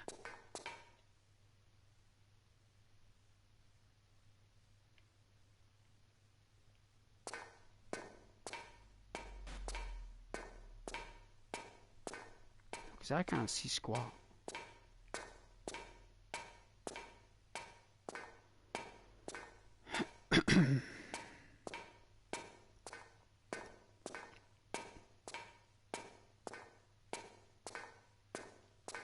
Chocolate fire guard moment.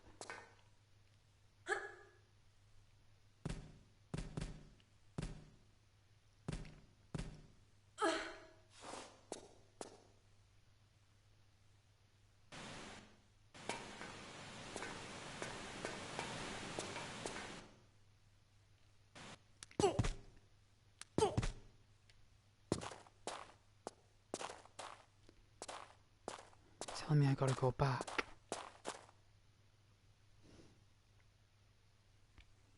Sugar.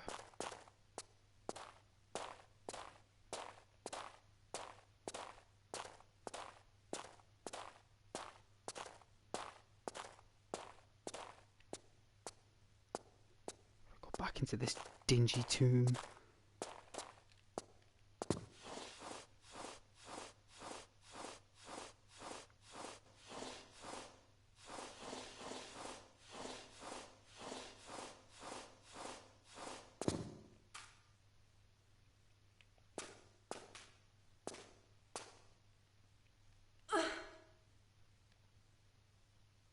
Lara. Very smooth.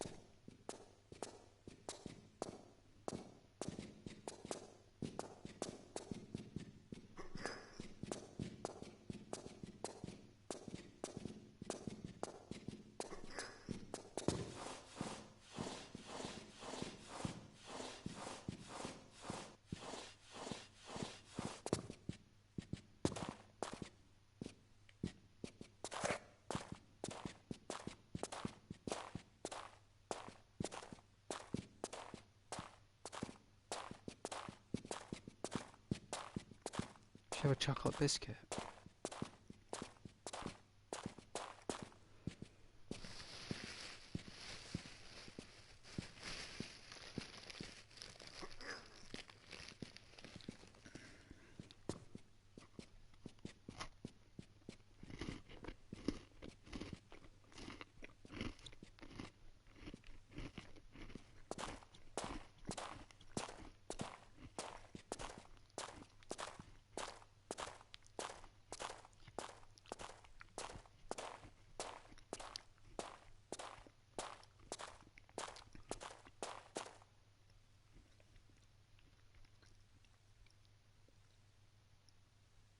What in the Lord's name is that?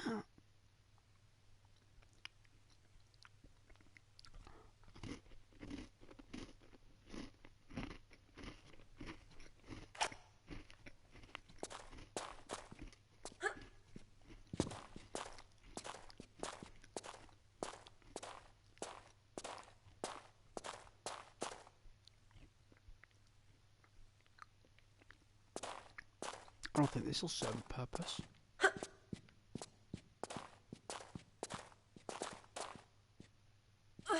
Ah, so it does. It's what we use to climb up when we deactivate the electricity. Is that what it is? Well, what we'll do is we can get like a nice...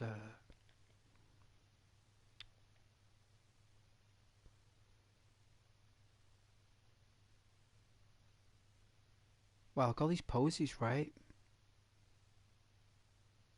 I think the best one I've seen is probably, I'd say this one.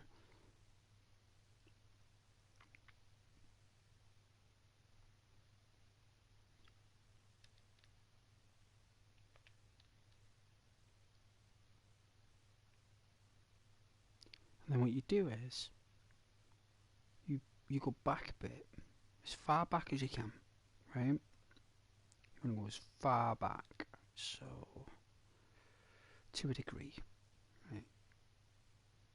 It's got 80 degrees there, so you want to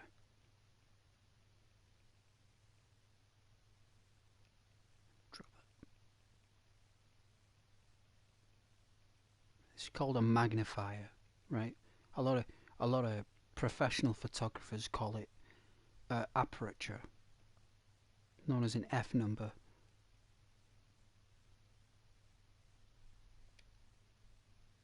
And it creates that depth, you know, like this is how Spielberg and George Lucas was able to pull off some maneuvers. And is it Donner, the director who made Superman? He also was created a lot of unique tapestries for filmmaking.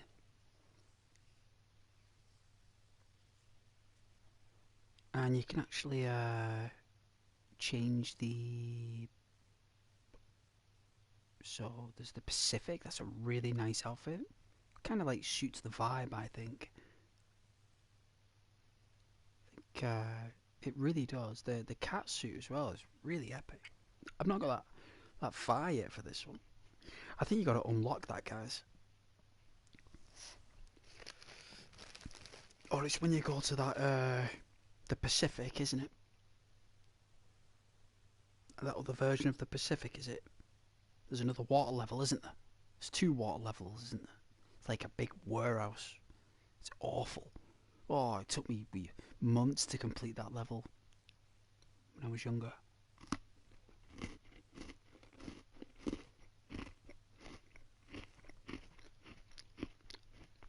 But when you increase the aperture, her hair goes to an auburn colour, like a red.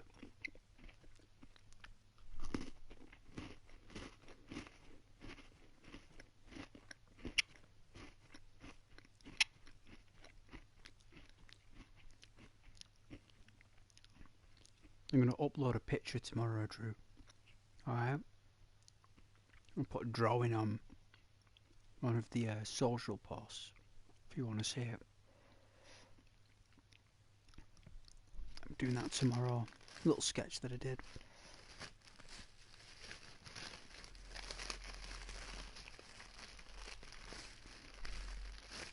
very, very, what's it called?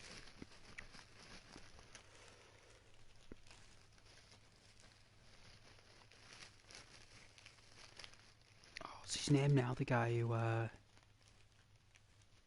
directed Batman, the original Batman, that Gothica.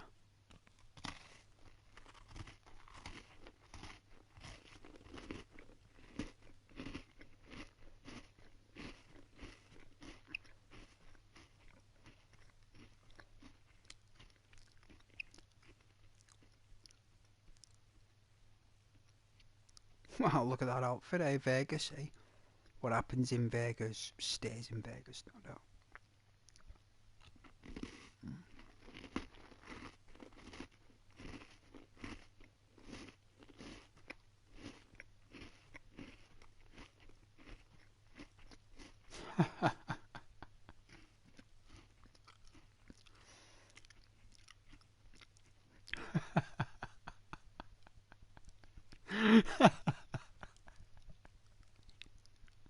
All them squares. Look at all that paintbrush. Yeah, it was done with paintbrush, this, you know. It has to be done with paintbrush. Crystal Dynamics version of paintbrush. That's all it is. Lord knows how they did the animations. Like, oh, God knows. There must be like another software into that, and someone must have like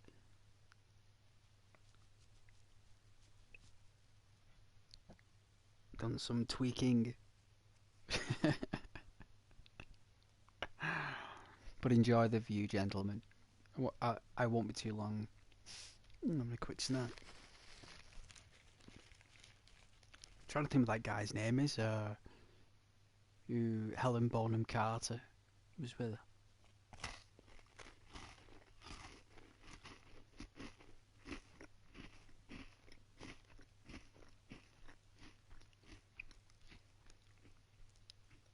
She's even wearing the thigh straps. The guys who made this game must have been going crazy making it. It must have been like that. It's like, well, I tell you, are we gonna make the woman of our dreams? It's like, yeah, yeah. It's like the director there of Crystal Dynamics. Like, do you have like a first girlfriend? And what was her name? It's like, oh yeah, her name was Lara Croft. What was it? Like, yeah. Well, her middle name was Croft. You know, it's like, well, I'll make her into a superhero, not like his first girlfriend. Like he's got all these guys, like these IT programmers, like working on one of his old ex-girlfriends on the game. There, you know, it's like, what happened? You know, what happened between you two? It's like, well, she left me to go search tombs. Did she? What did Lara leave you to go search for some tombs? Go raid some tombs? Like, yeah, she became a tomb raider. So it all fits. You know what I mean? First girlfriend's called Lara Croft. Can't get it out of his head. Has a bunch of guys working on a computer game to create his first girlfriend. Attaches a story that she left him for tombs. You know, like maybe she lost her dad and she just like went through a life change and just said I've got to go, and he like made a computer game to cope. It's like, you know what I'm gonna do? I'm gonna make a game called Tomb Raider and call her Lara Croft. Just, I'm gonna name a character in a game after it, just so I can cope with the fact that I lost it. You know what I mean? Like waking up every morning there to an empty pillow. It's like, oh, no matter how many games you make, I don't think anything will replace a woman like that. I don't think anything will. Sorry, man. Sorry, Crystal Dynamics.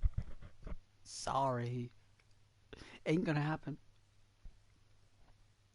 You know, if a woman like that is wandering around Nevada looking for Area 51 with a pair of pistols, my goodness.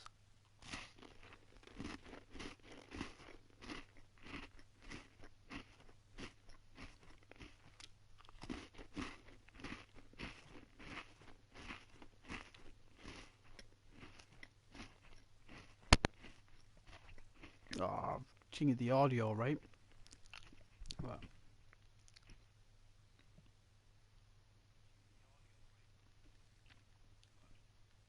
no crackling. Alright then.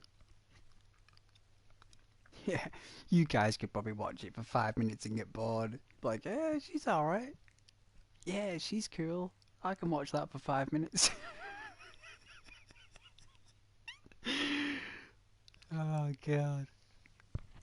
So I only did a late stream, right? Because I'll be honest with you, I've been too tired doing these streams. You know what I mean?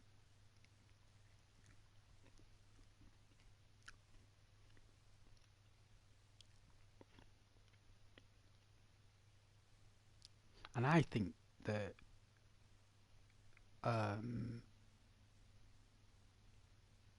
these streams here from Sony and stuff, the Sony PlayStation, and YouTube, I, I, I, I think they're neck and neck with each other. You know, because if you're streaming on a PlayStation, you got about as much luck as a tombstone.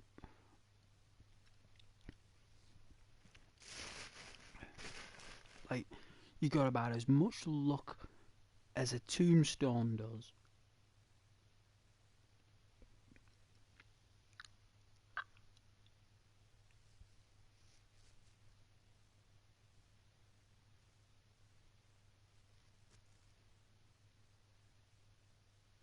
These corporations will get it coming to them. They will. Oh, they will in the next couple of years. They're bricking it. They're bricking it. The private sector in this country is bricking it. I promise. They're a bunch of con artists. Bunch of con artists. All they want is your money. You know, they don't want anything else from you. You know, this this country's just full of call centres, full of missold car finance. I mean, it shouldn't even exist. I mean, why should anyone of anywhere, have to chase missold car finance? Really dodgy salespeople adding an extra £1,000 on the credit line and misleading the customer at point of sale. That is absolutely criminal. And I tell you, those corporates that are in charge of these, they're going to get fired. Poof, they're going to get fired, and they're saving as much money as they can, right, for that moment. But the thing is, there is no money coming in. There's no money coming in for them, right? They're losing money, right? It's people, the little people are getting paid, but the bigger people are losing money. And and all this country is full of is call centres, and they're all third party. You know, it's, it's not even the actual companies that do the work. They outsource the labour to people who don't work for them. You know, and this country, and that's one thing I know you guys don't like politics, and neither do I. But that's one thing Nigel Farage will probably do is stop the outsourcing of the public sector. I don't know about the private sector, but he'll definitely stop the outsourcing of the public sector, and he'll stop the outsourcing of the private sector by year 2 or term 2. Gets him for a second term. He will, and he'll gently apply a fine razor, you know, to, like, you know, just clear that distortion, you know, that haze of good, honest, hard-working people getting conned out of car deals.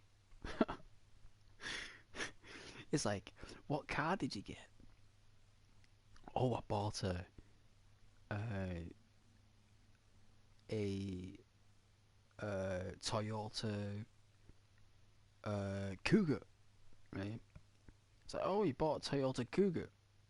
It's like, yes, yes. Really? How much that cost you? Aren't they about 40 grand? It's like, yeah. Like, wow. Like, what did you buy it outright, or did you get it on finance? Like, oh, I got it on finance. How long for? You know, like 5 years. You know, it's literally just under what, 8,500 a year, right? So 8.5 grand, maybe nine, something, or whatever. And out of that, every year that goes by, and that person's paid 8,700 quid, it's like 1,700 of that shouldn't be on there. and then, and then 5 years goes by, right? Because they can't do anything about it until they've paid it off. And then for some reason, an outsourced call centre knows that that person has been missold car finance. So the person didn't know, right? And you've got to go to your financial ombudsman with evidence that you have. Or you've got to go to the lender that provided you the finance to give you the paperwork. But what they do is they never give it to you, right? They, why would a company give you a piece of paper that proves that they missold you a financial obligation? Who's going to do that? No one would do that. Like, even the most silliest of supervillains wouldn't do that. So what they do is they have some kind of software that basically calculates that these people have been missold, because the company does a financial audit every financial year, and then it looks like, oh, hang on a minute, you have plus 105% equity in your financial liquidity, right? And they'll be like, hang on a minute, where I've got like equity and liquidity here. And it's like, yeah. And it's like, hang on a minute, you've earned too much money, right? And the guy sat there in the missold finance car lender. Really? You mean that I, a car salesman, missold my plans to my customers? How many? I was like, oh, let's have a look. It says here, it's something about over the ranges of 350 grand.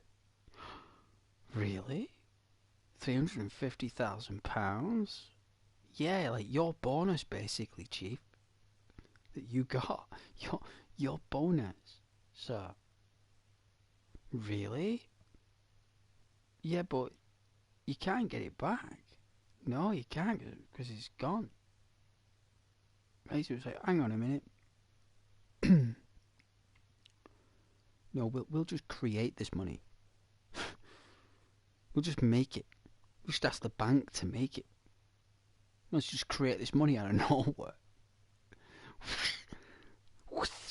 Right? So they create this money out of nowhere, out of thin air.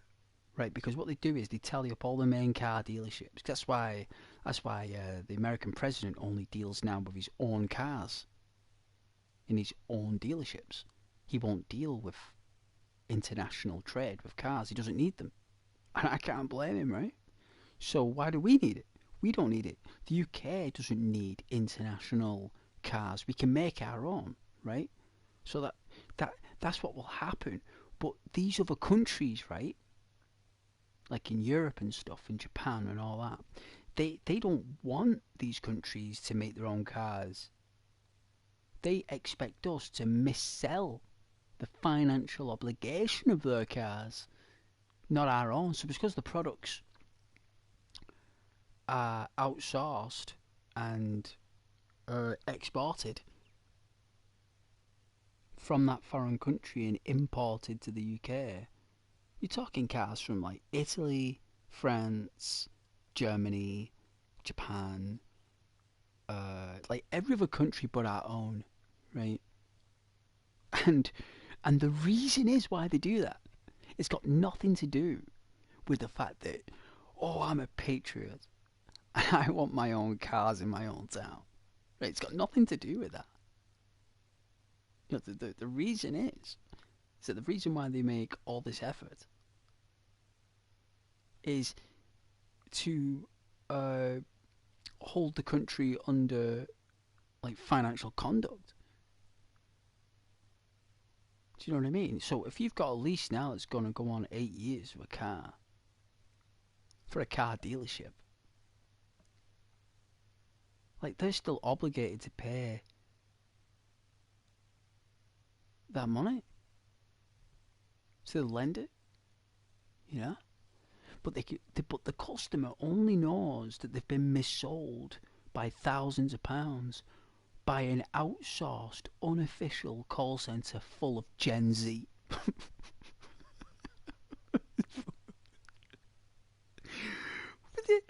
What? What? You pack a call centre full of Gen Z who are like 23, have no morals, who just care about selling stuff, you know? Like, because there's reputational profit and there's monetary profit, right? And monetary profit and reputational profits go hand in hand together.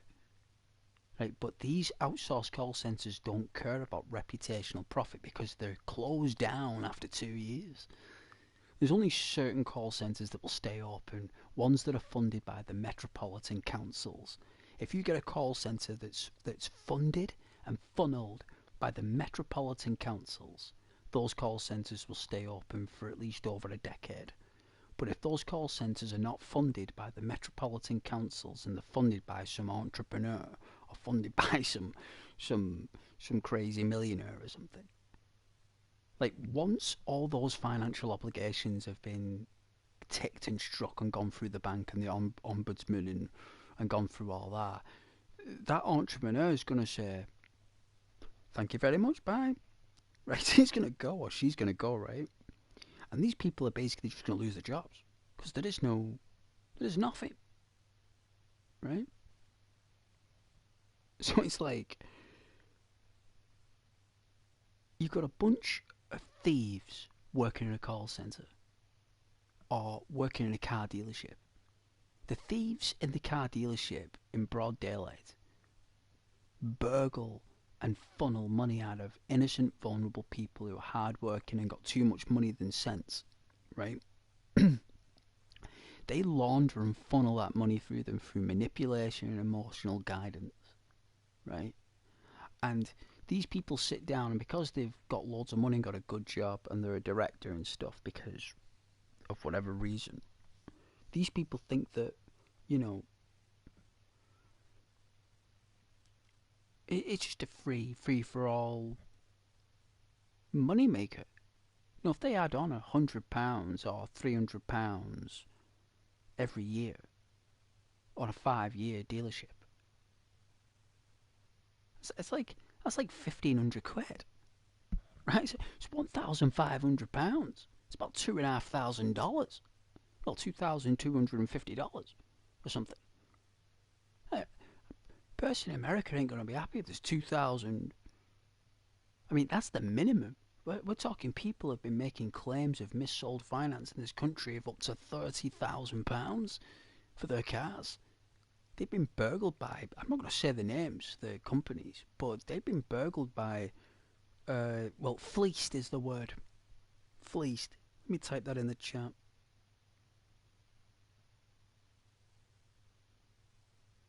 Yeah. There you go, there's the word, right?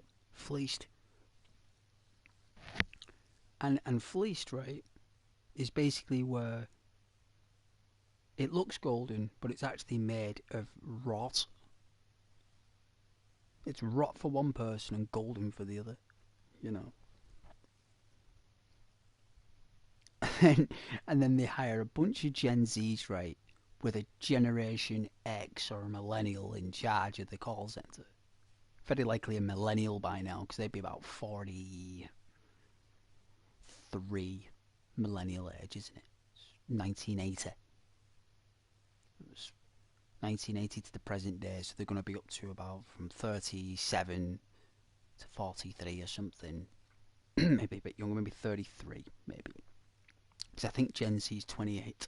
It's their maximum threshold at the minute. It's 28 years old.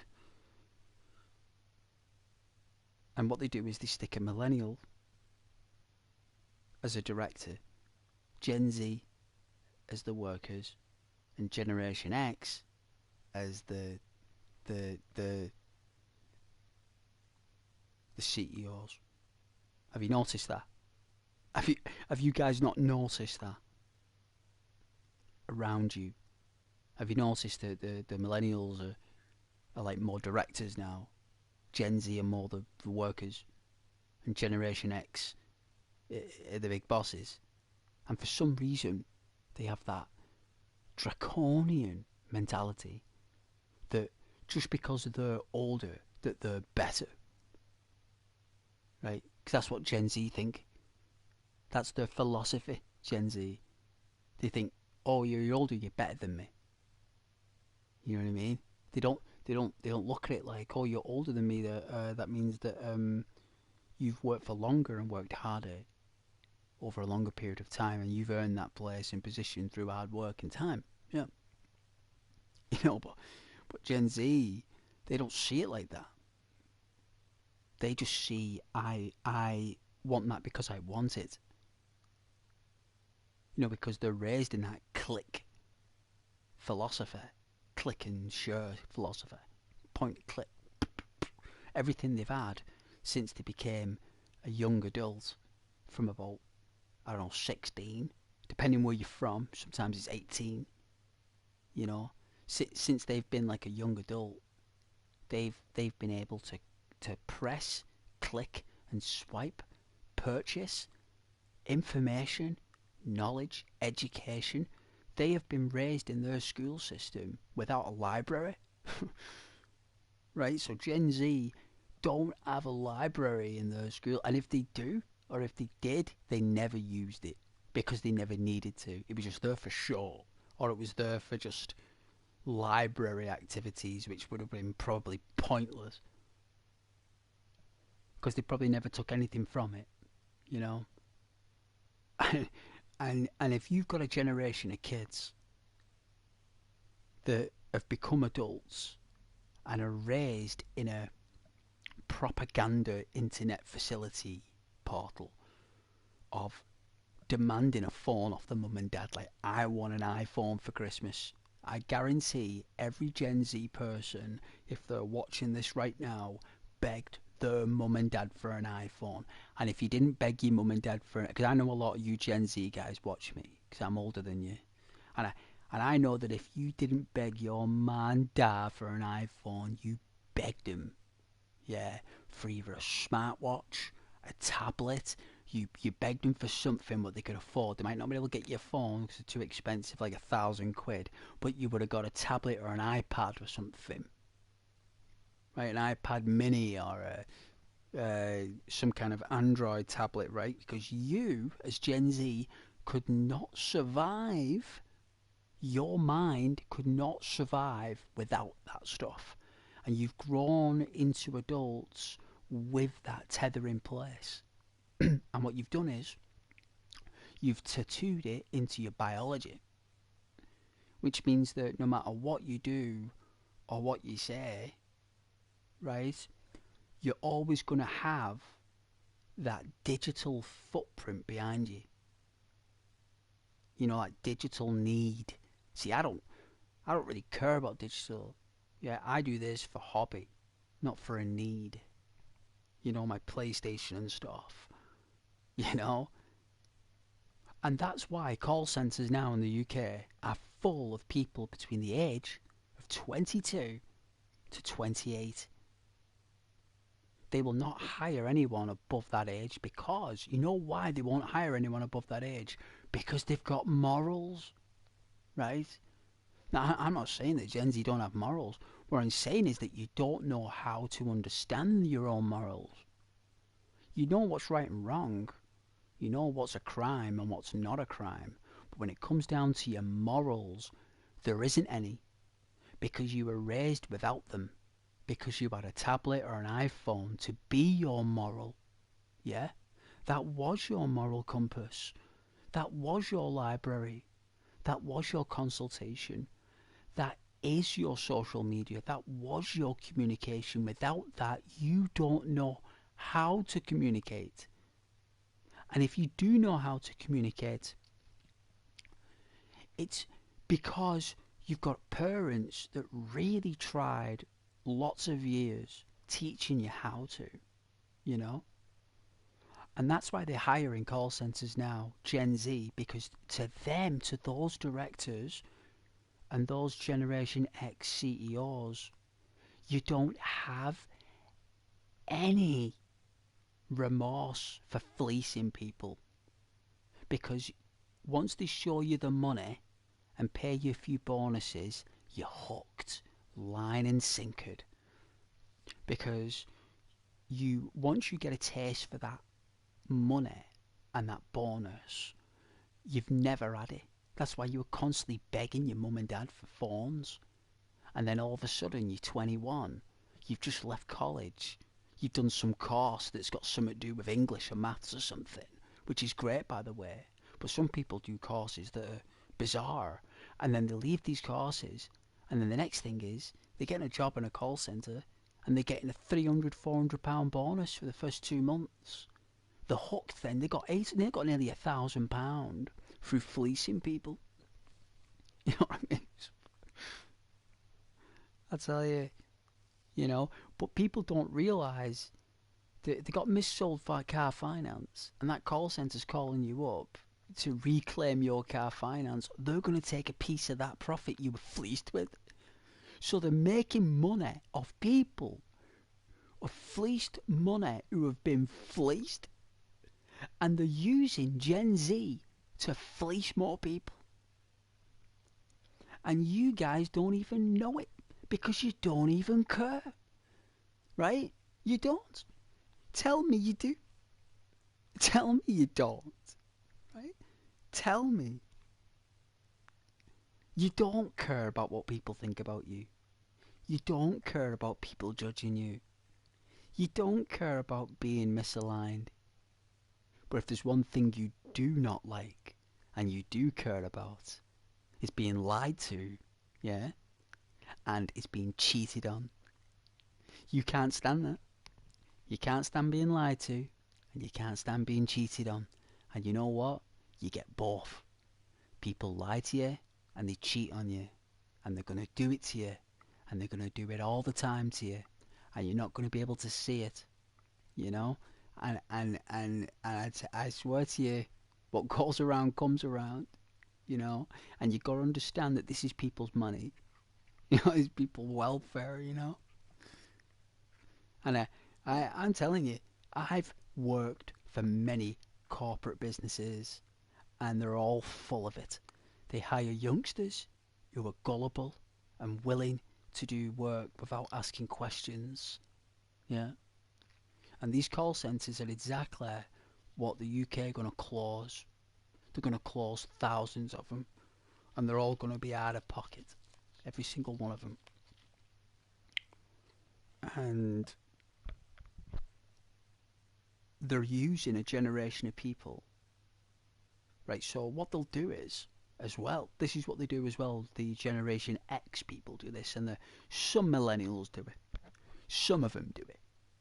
But mainly Gen X do this. They recruit Generation Z at the age of about 26 as a team leader. Right, it's about 26, 27 they do.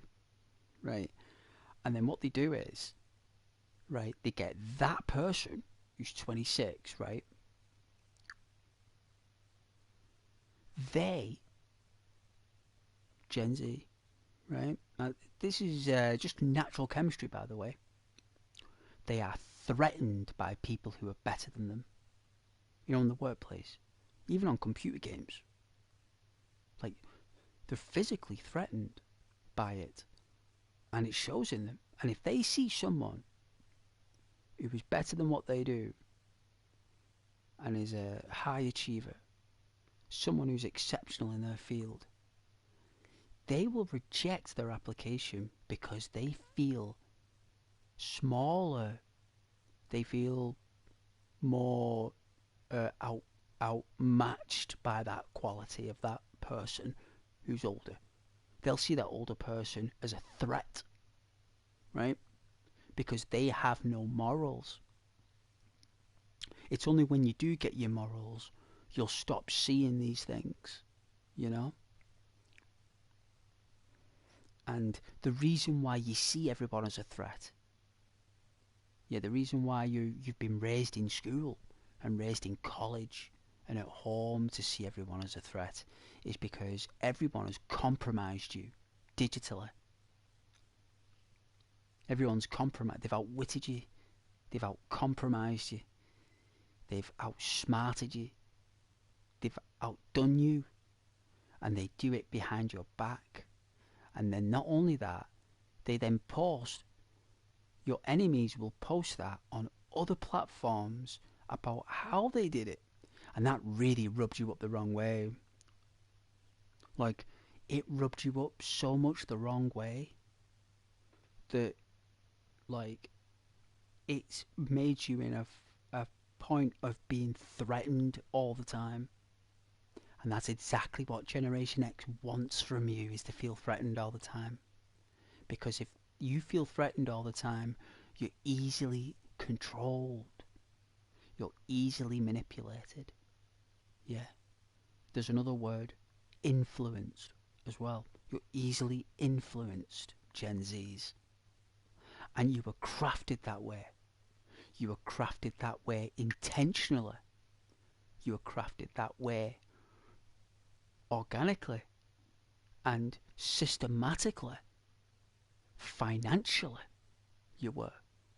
And it was a plan laid out back in the late 90s. Yeah? Because Gen Z will probably remember Hey Arnold. Just vaguely. They'll remember Hey Arnold. They'll remember Cartoon Network just vaguely. They'll remember Ed, Ed and Eddie. The Nintendo 64. Right? See these things I'm mentioning? These things are something you recall from your childhood.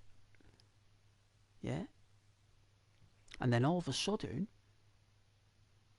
you're 15 years old and you've got an iPhone. Yeah? Millennials, when they were 15 years old, had a file fax. They didn't have that technology. Generation X had a string and a stick. That's all they had. String and a stick. And you, as Generation Z, have become the string and the stick. That's what you've become. You're not a file of fax. Millennials are file of faxes.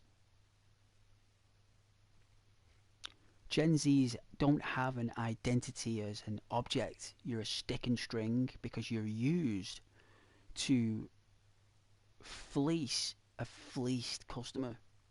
Do you understand? But you don't know you're doing it. That's why all youngsters are all in call centres. If not, you're in the public sector, good for you. You've got some good wings on your shoulders, you know. You've probably been guided correctly by your man, dad, or wherever, but it's a shame, actually. And I see it all the time. And every now and then, right, I see it. They break down, Gen Z, they cry and break down. Because it's so frustrating for them. Because the world wasn't built for them the way it was manifested to them. They were given a false bridge. And then, when they actually did enter the world, they turned around and that bridge was gone. There was nothing but ocean. So where they came from no longer exists. Yeah, it doesn't exist. You know, all those memories you had, all those things of modern technology. Generation X didn't see that. They were all using marbles. I'm drawing pictures using chalk. You know what I mean? That's what they were doing. Millennials were using felt tip pens, crayons. You guys, Generation Z, you were using paintbrush. And you were using Apple art, Photoshop. You guys weren't given the opportunity to try and earn your frustrations up there by struggling, really, really struggling. They've made it too easy. and they're going to take it away from you in 2 years' time, guys. 2 years you've got. And they're going to take all those things that pacified you. They're going to take it all away. Especially in the UK. I don't know about anywhere else, because I'm speaking about the UK here. If you're from America, God bless, I don't know about your society norms and stuff. I've never been there, so I don't know. But purely, this is the UK. And like Lara Croft is Generation X. Lara. She'd be, so what, she was 22 in Tomb Raider.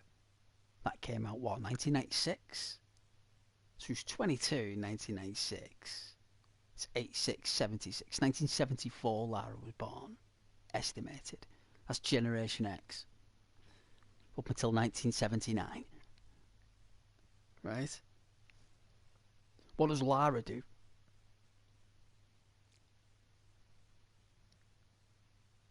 She's an adventurer. That's what Generation X do. They're adventurers. What are millennials? They're seekers. Millennials are seekers. And what's Generation Z? Finders. They like to find. They don't like to search. You like to find it quickly. Quickly, efficiently, and accessibly. Speed. If you're not able to find something after a certain amount of time, you're going to give up. Yeah?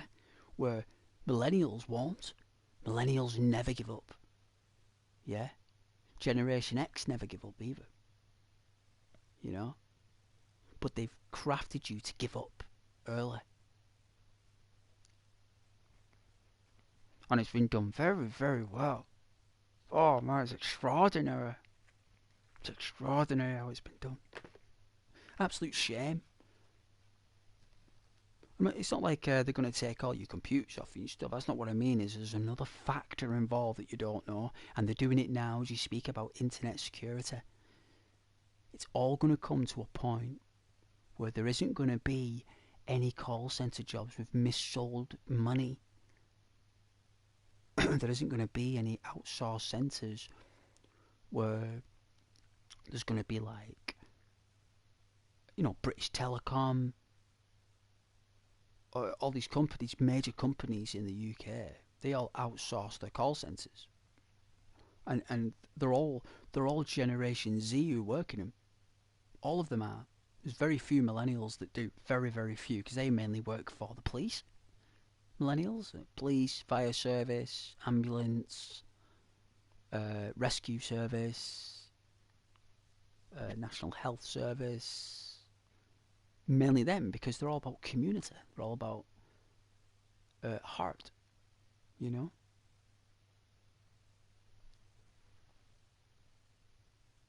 And you've got to prepare for that. Because what's going to happen is with you guys on Generation Z, and they're going to throw it on you. They're going to throw it on you like a pancake. It's going to slap straight on your face, and pancakes are sticky. You know, they're sticky, and there's the chewy, and the stripy. It takes a long time to remove those things. They're gonna swipe it straight away off you like that. And then all that's going to be left are jobs that are not what you've been doing. These are going to be jobs where it's going to take certain attributes that you were never shown. Right? It's going to create a massive flux. I don't think you realise, if you don't know where you think I'm coming from, you gotta really listen what I'm telling you, because I'm not going to say it anymore after this. I'm going to say it once. And if you're listening, you're lucky. You know, you're very lucky to listen to this, because no one will tell it to you. No one will say this to you. Nobody will. They'll never tell you what's coming. And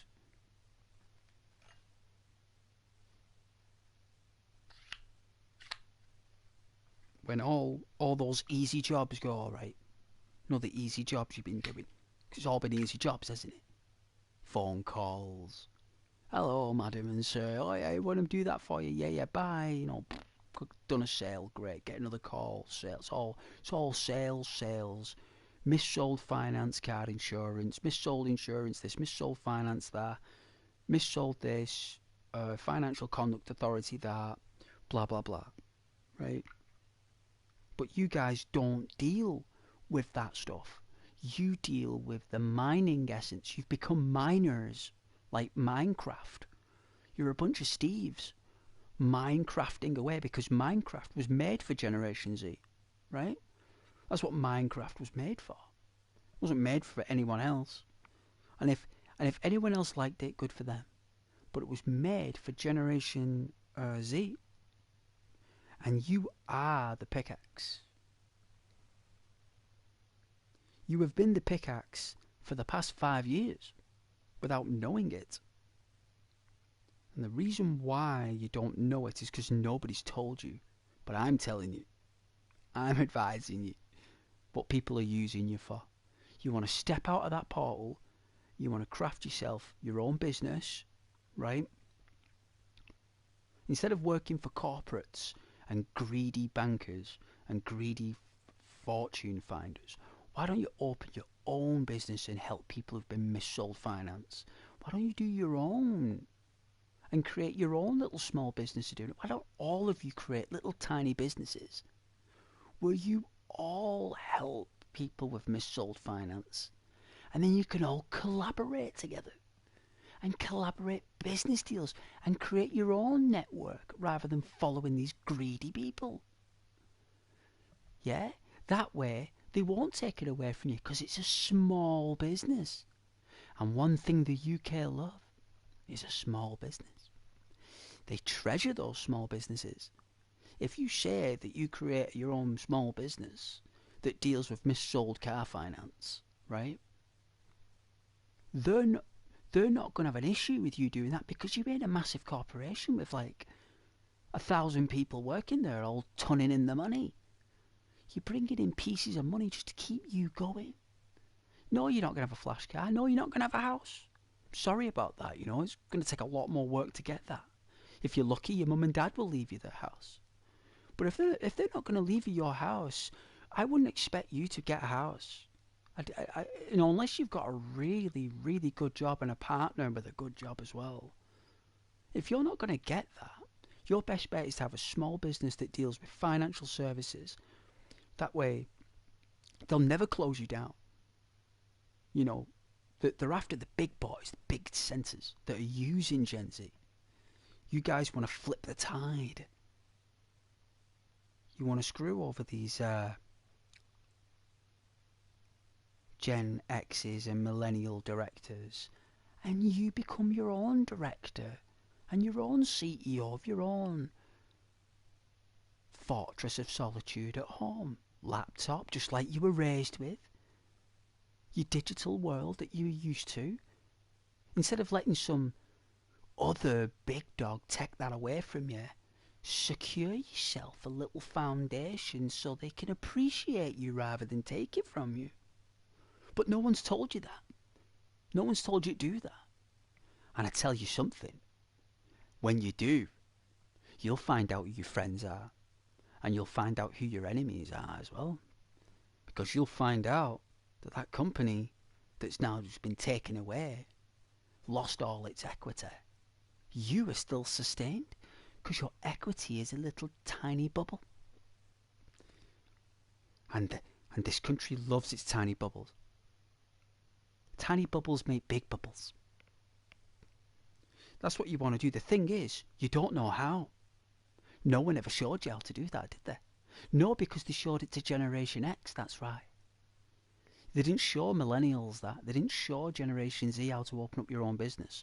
And if the people that did show them, that's a different family entirely, you know?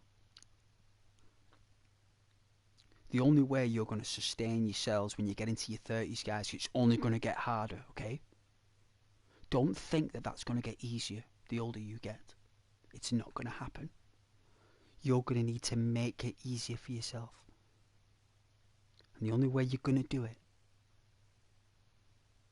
is if all of you switch on create small businesses of financial services, right?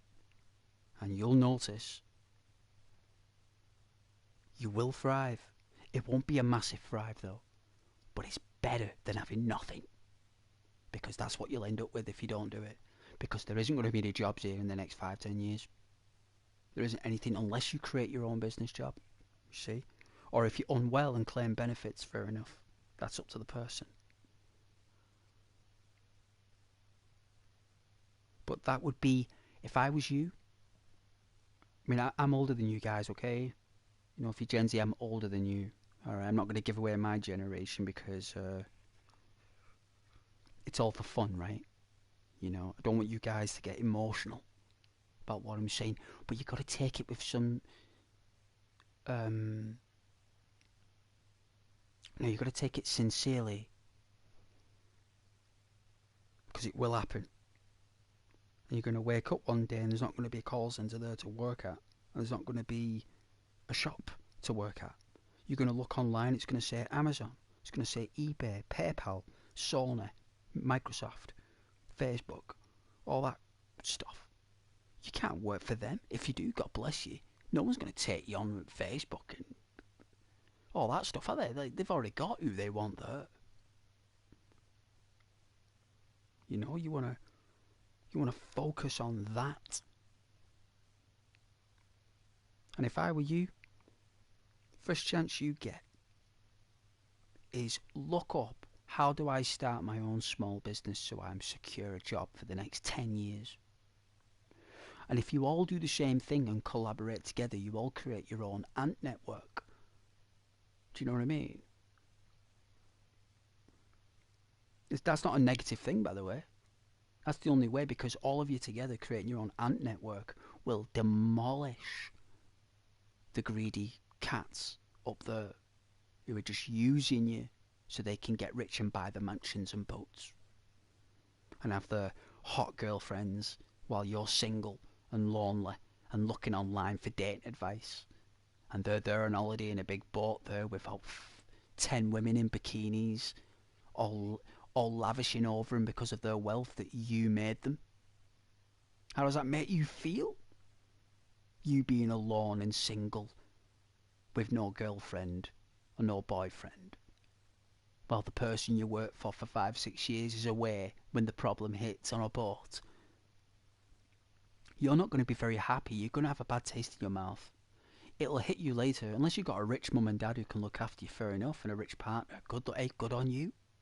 You know, but there's going to be 98% of you, 99% who don't have that. But Ghost is telling you something. Ghost is advising you of something that what's going to happen by the time you're... Because Gen Z's what now, 28? Let's be honest, you were 1998 you started. 1999 your generation did. You were just on that edge there. The Nintendo 64, PlayStation 1, and you would have just seen the PS2.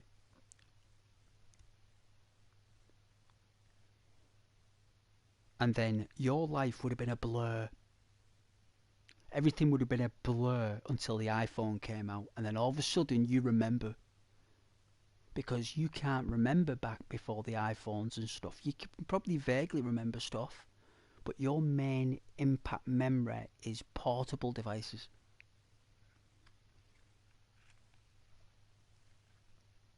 And you're being used, by the way.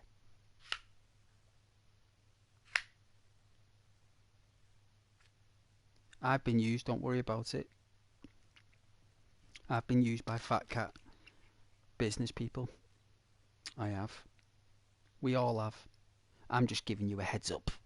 That's all I'm doing. Give you a jolly good heads up. This tobacco's awful. Tastes like a cave. Not messing. It's counterfeit. It has to be.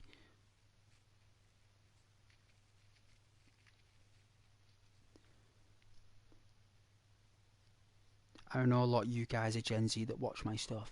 I know you are, because it tells me you are, okay? I know your age group. every person that watches my videos, it tells me what age group you are. It doesn't say the exact age, but it gives me the age group. And you're all Gen Z, you watch me. And I really appreciate you. I really do. Like, that's why I speak very deeply and compassionately on my videos for you and my streams. You know, it's why, you know, because I think you guys have got it the worst. Not yet.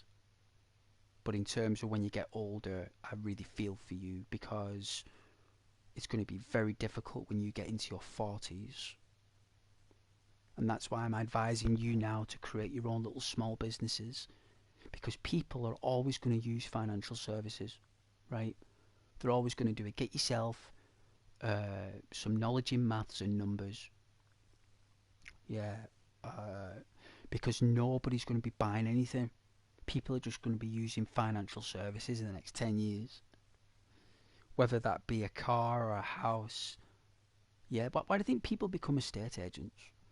You don't think people become estate agents because they're bored, do you? Or they got nothing else to do? Why do you think Gen Z people are becoming estate agents? It's full of Gen Zs. I went to an estate agent me the other week, and they were all 25, 26. You know? Because that's the private sector, guys. The private sector. That's what they'll have for you at this time. It's very rare you get access to the public sector, because you haven't been raised for public services. You guys have been raised for financial and private services. That's why you guys only know that. On average. Not all of you as an individual. Everyone knows different things. But that's all they gave you.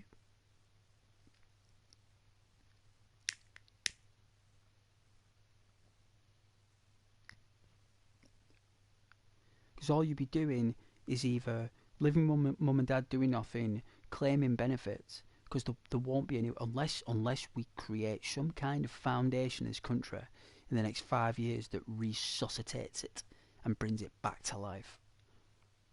And the odds of that happening, guys, is very, very, very slim.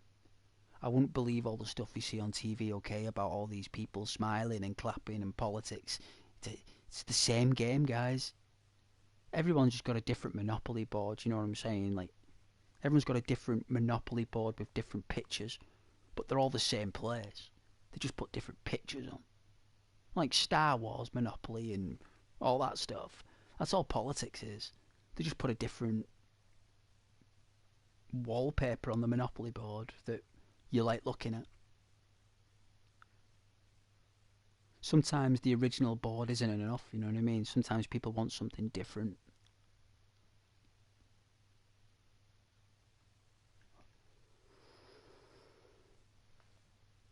You know, that's what this country wants, isn't it? They say they want a difference, don't they?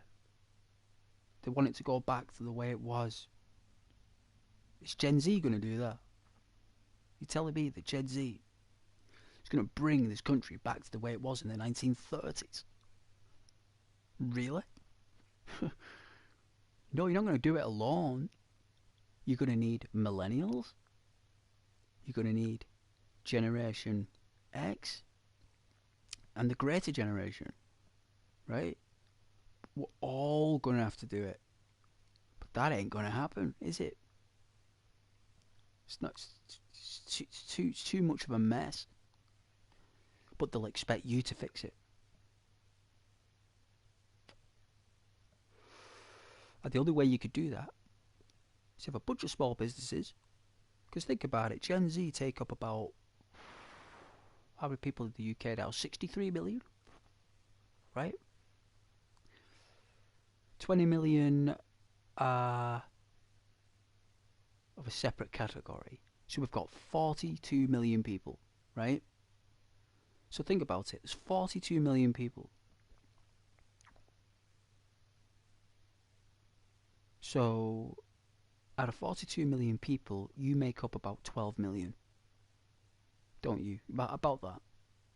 12 million people of Gen Z.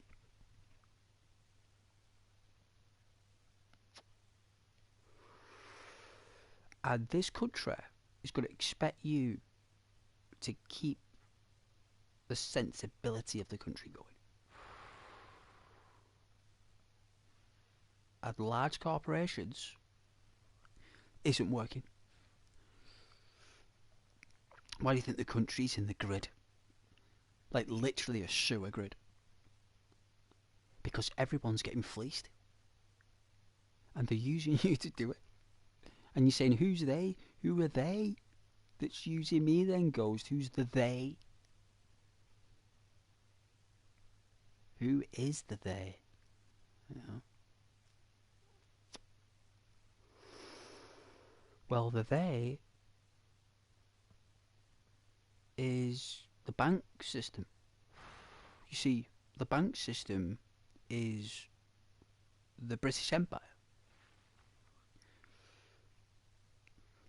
That's what the bank is. It's the British Empire. And the British Empire is run through tax and export and import.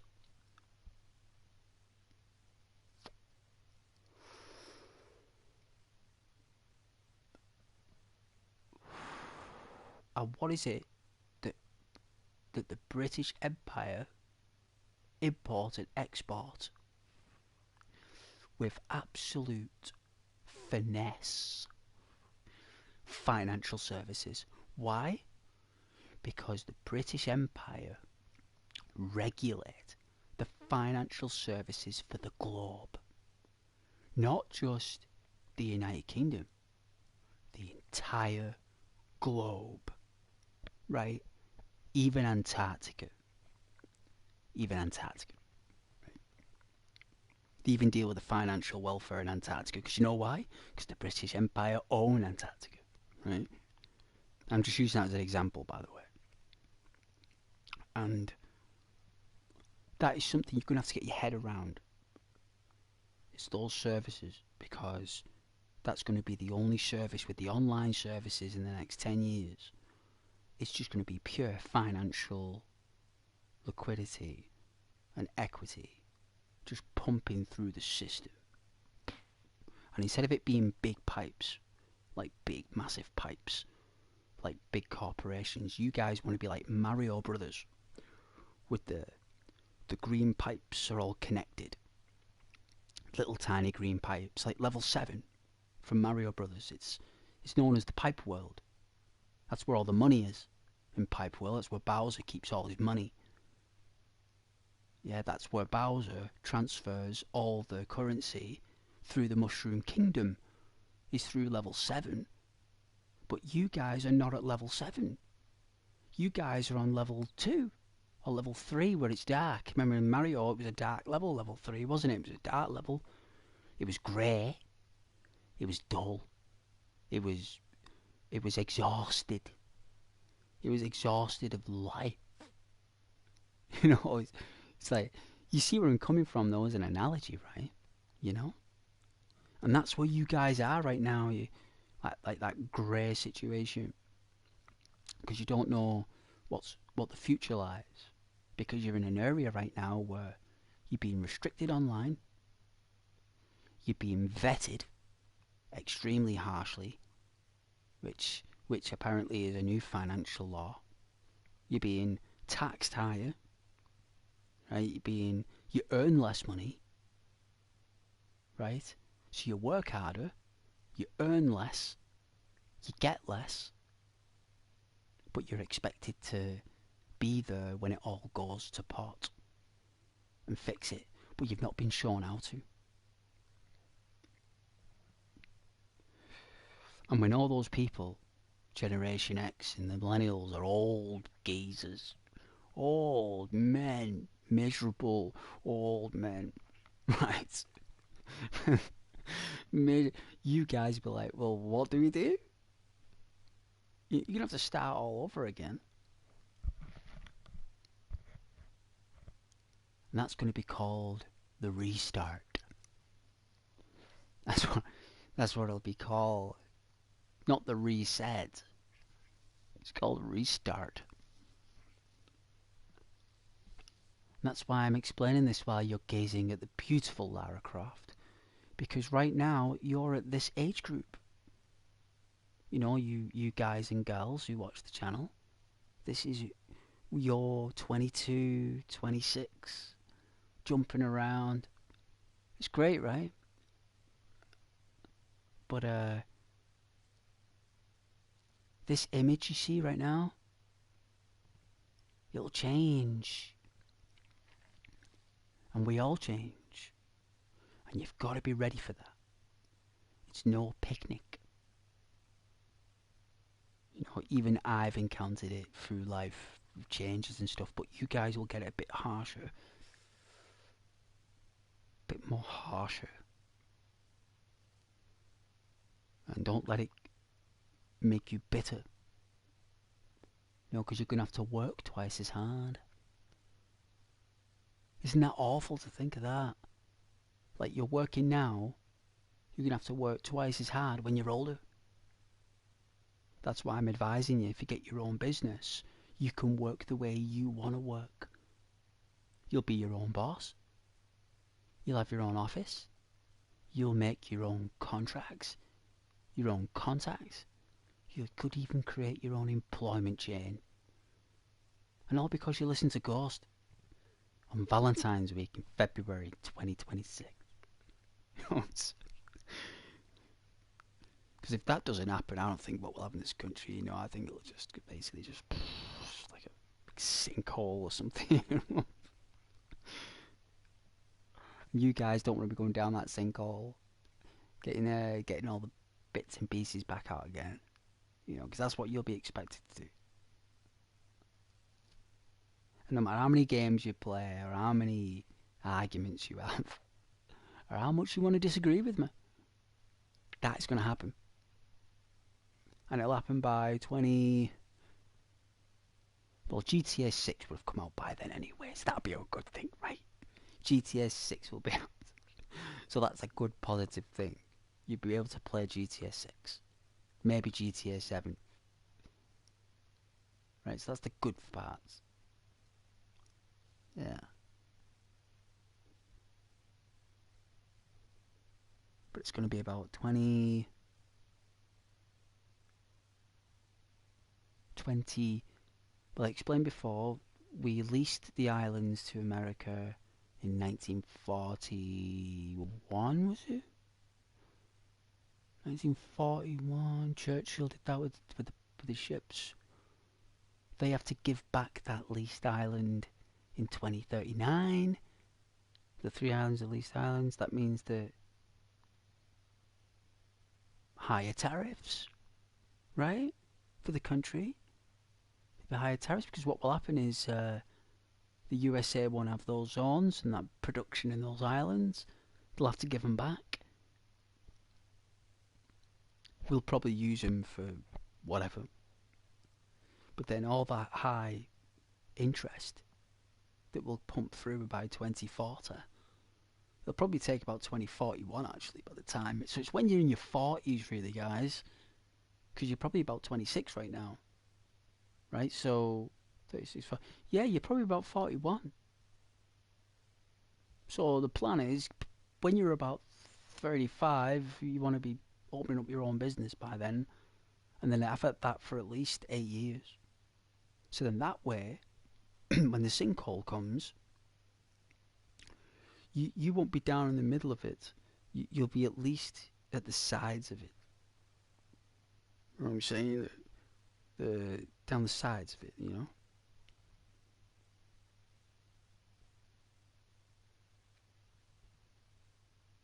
And that's my Tomb Raider quest for you guys. That's what Ghost recommends. And I'm not even a financier. I'm just a normal guy. But I know exactly what is very likely to happen. It is. I mean, it has to be, right? And where's this door on this game? Where's this door that I'm looking for? I mean, I'd rather look at Lara wearing a leopard outfit than actually look for this door.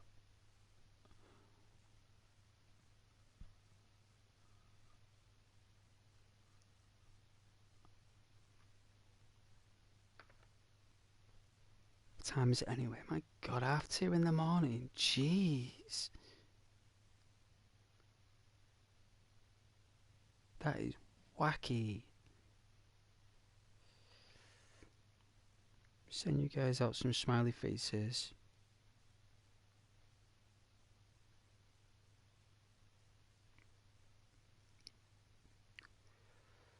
It's Valentine's week, isn't it?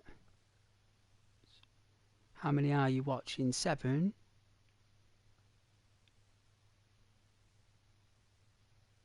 7 lovely souls. There you go. We share the love in the room for Valentine's week.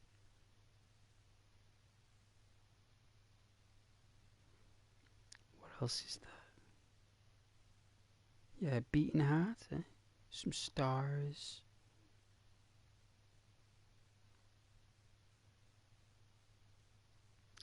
And you guys are on fire right now. So there you go. Got that lovely colour there. That's for you guys on Valentine's week, alright? There's me, Ghost, there with this. There's me as Ghost, and then smiling, and then going shy, and it's all love hearts for you guys for Valentine's, and that's your will, look, your passion at the bottom there, the fire, the stars, and the beating heart. That's the fact that you guys will never give up. Because apparently 99.8% of people watching my channel are Generation Z.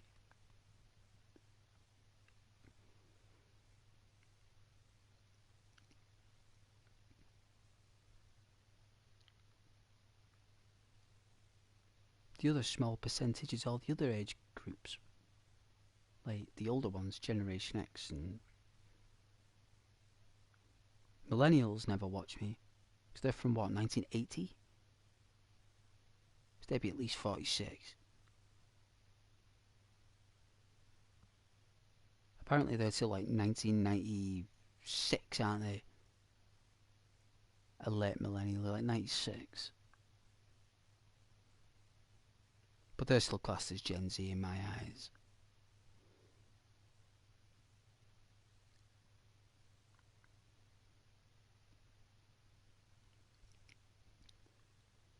But absolute shame, really.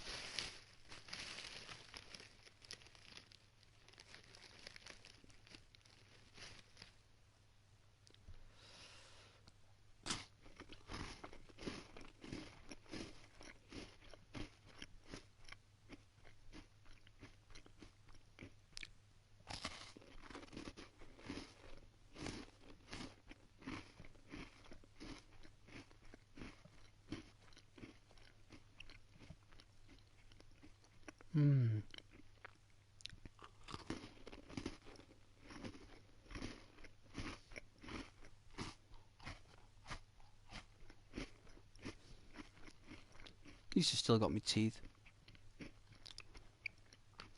For now. These have still got my teeth, right?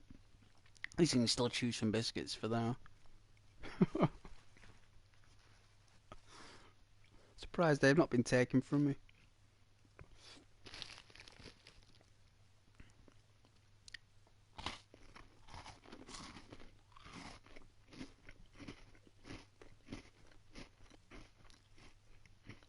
To be honest with you, I've not done too bad actually over the years. Not done too bad at all. Not financially, but just within my own happiness, you know. You can have both, you know, guys. Can have both. You either have lots of money and no friends, or you can have no money and lots of friends. Some people try and find a fine line between the two. That's what they equate to.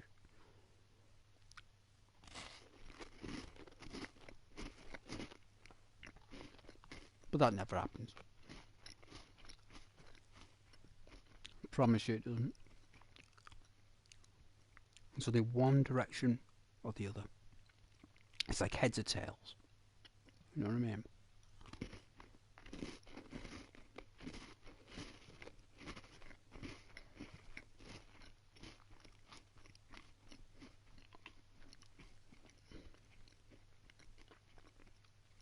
It's like the people who made Tomb Raider were Generation X. Who made Tomb Raider, you know, the original. Final Fantasy VII, Super Mario Brothers. In fact,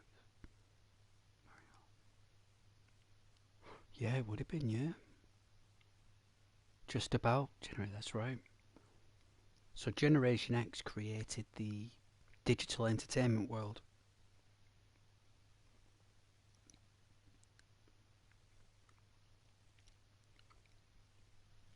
The millennials created the fleeced world. I'm not saying they run it, but they created it for Generation Z to applicate, you know? Because millennials were doing that when they were younger. The fleecing. And like the car sales and stuff. It's full of them. It's heaving.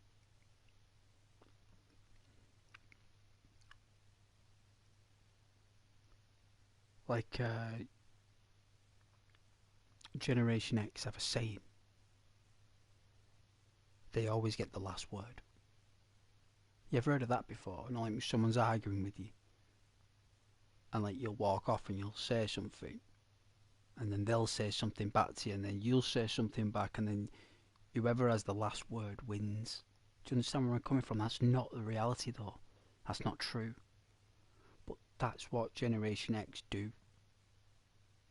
They wind you up, they trigger you emotionally, you know. And if you can trigger someone emotionally, you control them.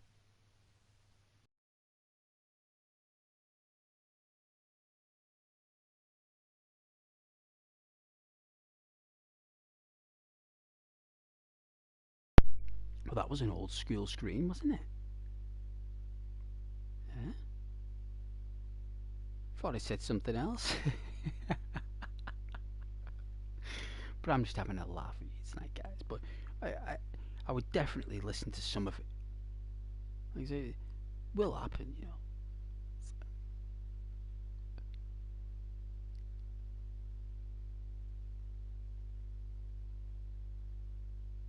It's like that's my golden goose to you guys. It is. Whatever outfits does she have? Oh, look at the classic look. Look at classic Lara. Wow.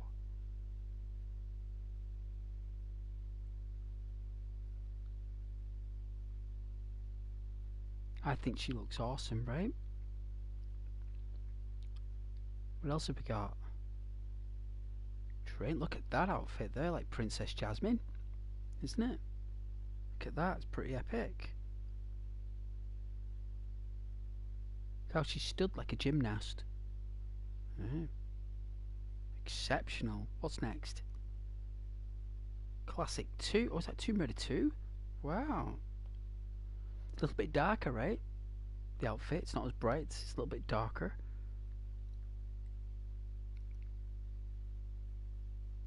Are those thigh straps for her holsters?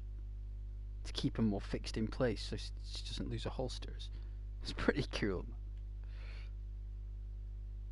Oh, another training.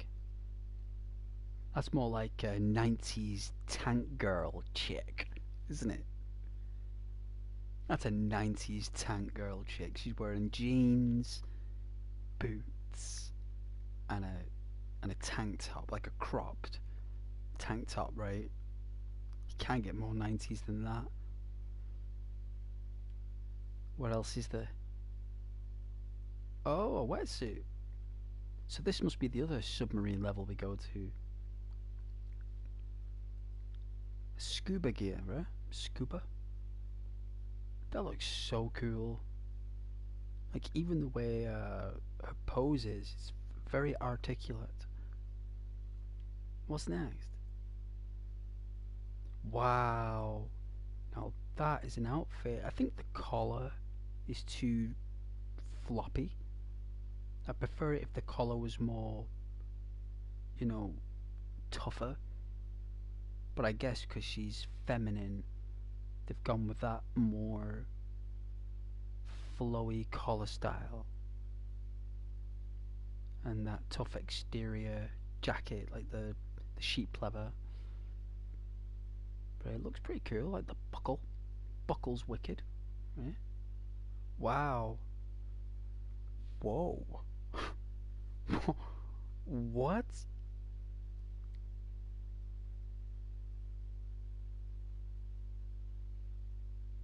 Unbelievable. No wonder she's still going. No wonder this character's still going. If I can if I can actually be interested in the character design with wardrobe and style and pose and dexterity, I mean that, not to mention her actual personality as well as a character, that is phenomenal. Look how deep that silk blue robe.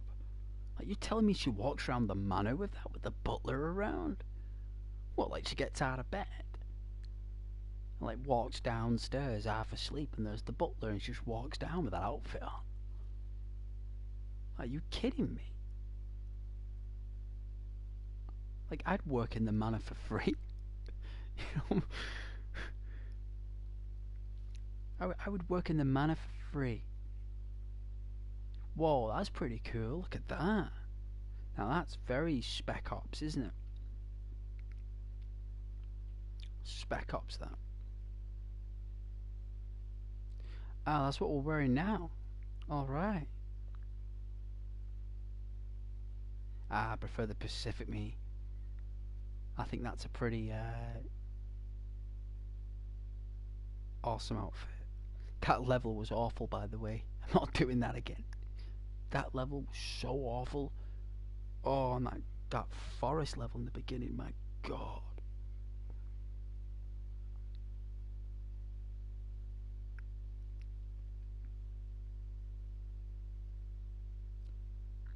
Yeah, I think that one's the most attentive.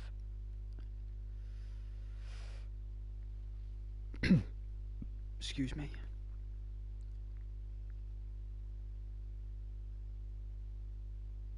Oh yeah, 4 likes. That's pretty nice.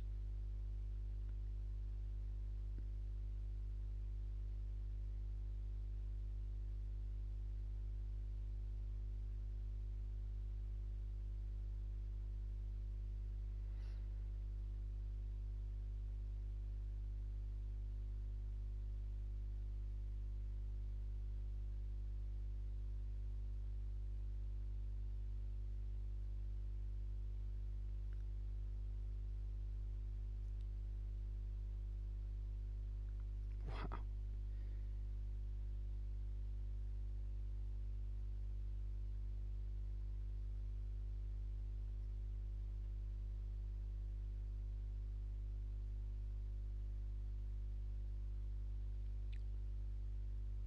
Oh man, it's such a shame here. I'm looking on the thing here, right?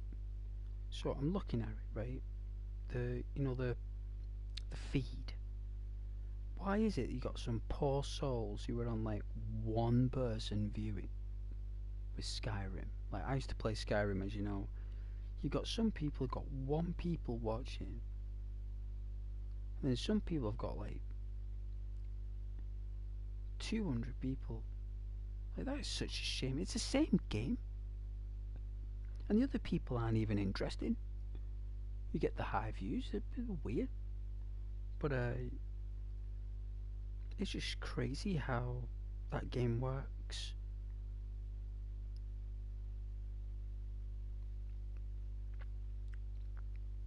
I'm not doing too bad, me. I mean, I've got an average view count that's right for my channel. Now, why in the Lord's name would someone with only over 900 subscribers have hundreds of people watching? Unless you're affiliated with another streamer, maybe.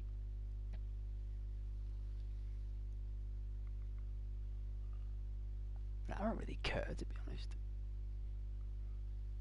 I don't care.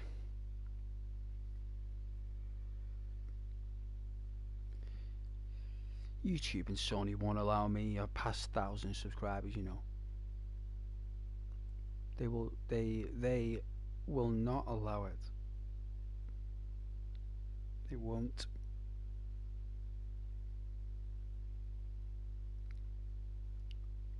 They will not allow that.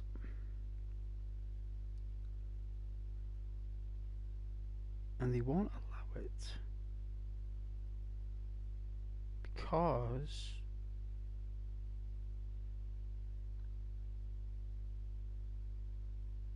I'm not worth the investment. Like, some people are doing streams on here, guys. Some people are doing streams on here where there's a camera on their TV. Like, they've got a phone set up where it's just aiming at the TV.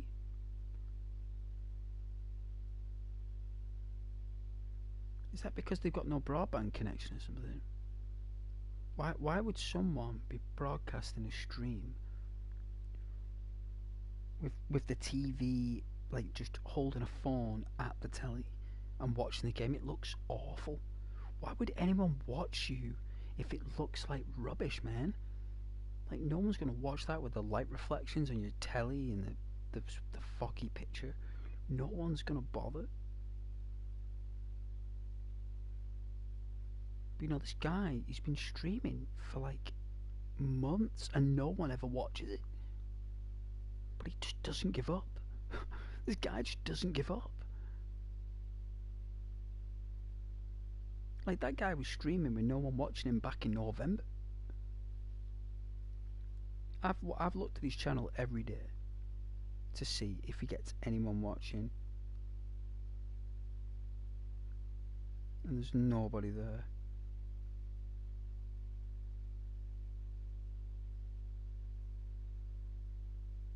There is so many Skyrim streams right now and nobody's watching. Look at that.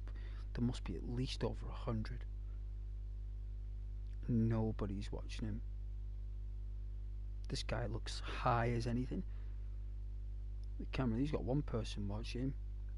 Looks like a bulldog chewing a wasp, that guy.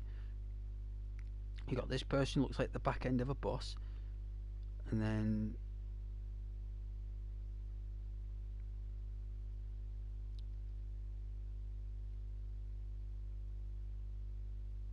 God, some of these titles are just sickening. Let's check if anyone's streaming Tomb Raider, right? Well, what does it cost? That's Tomb Raider 3, right?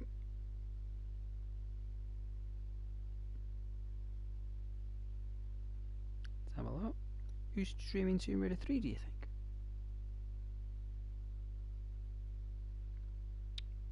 Let me see.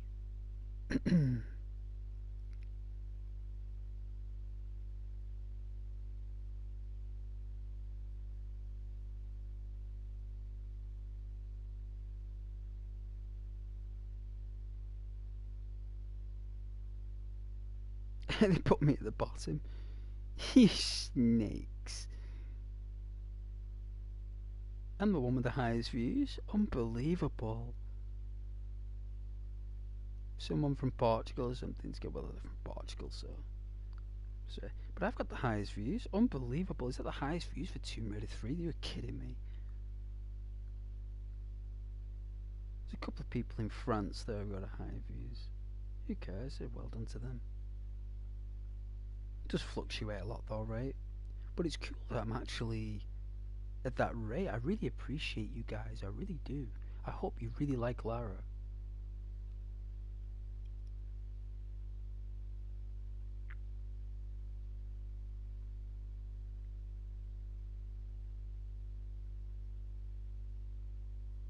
I mean, I could magnify it more for you.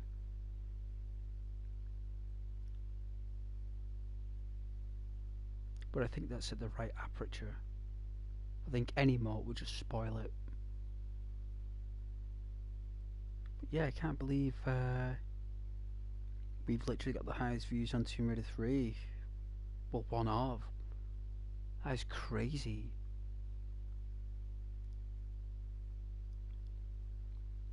Maybe go back to my Skyrim rate. turn on all accessibility for all to watch. Thing is, if I play that Skyrim again, guys, I'll never get off it. Like, I was doing streams for 10 hours. I was playing that. I just couldn't get off it.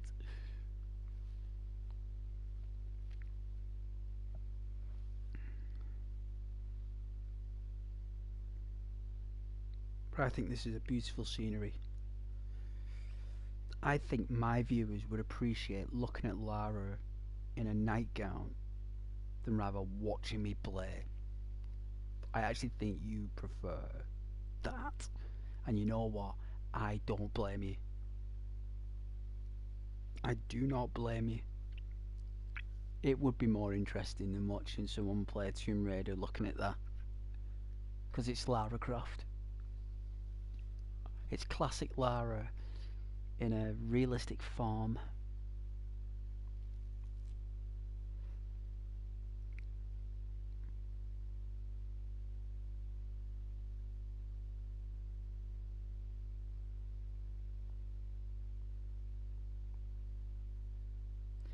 But I did photography in college though, so it's a shame that there isn't any other, so you can control the camera. I bet in the later version you can. I bet with the updated version they added more. I bet they did.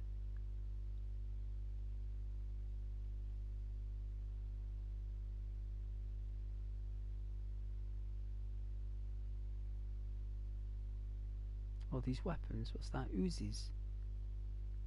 It's like it looks like a backpack.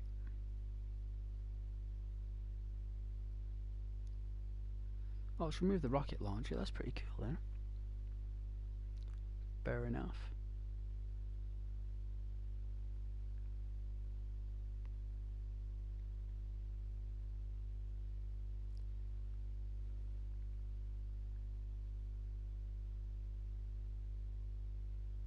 You know what, that guy who made that comment in my chat before, is it Nathan?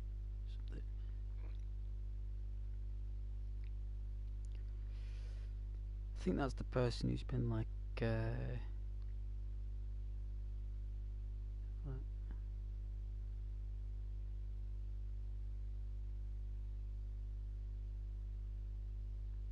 oh, it's a different guy. So it's probably the same guy but a different account.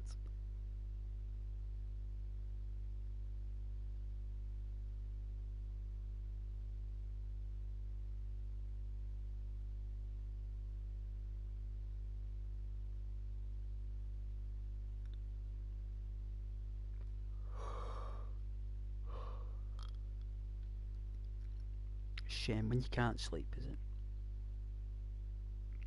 You know what though? I've had 3 days of the best sleeps. I fell asleep at like 9 o'clock at night, 8:30. Just conked out. Woke up the next day at like 8 o'clock. Like 12-hour sleeps. Past 2 to 3 nights. And I think I've slept too much. And tonight, when I've tried to get settled, my body's overcharged with energy.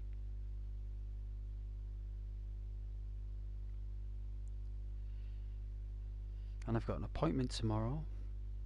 I've got to go to a place tomorrow, a commercial place, business.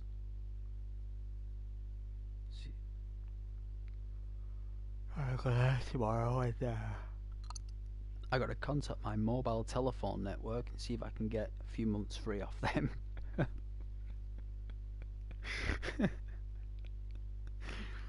I don't know. I'm gonna do it, but I'm gonna try. I did it with my broadband company, and I did it with my utility company. I need to do it with my telecommunications company. And who else do I need to try and squeeze from juice from? I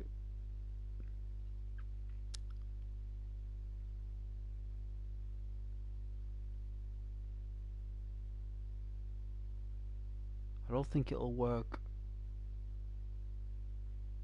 with the bank because the bank is set and solid. They don't do anything for you these days.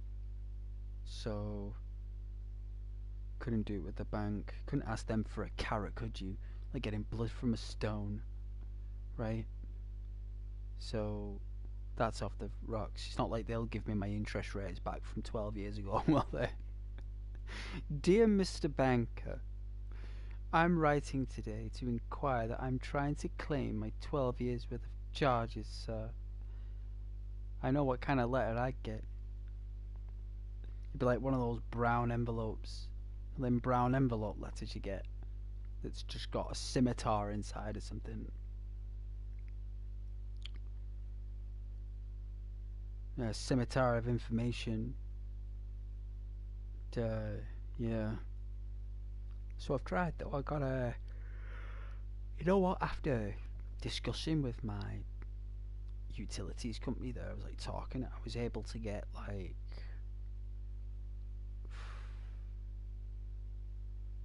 at least 2 weeks worth of electric. You know what I mean?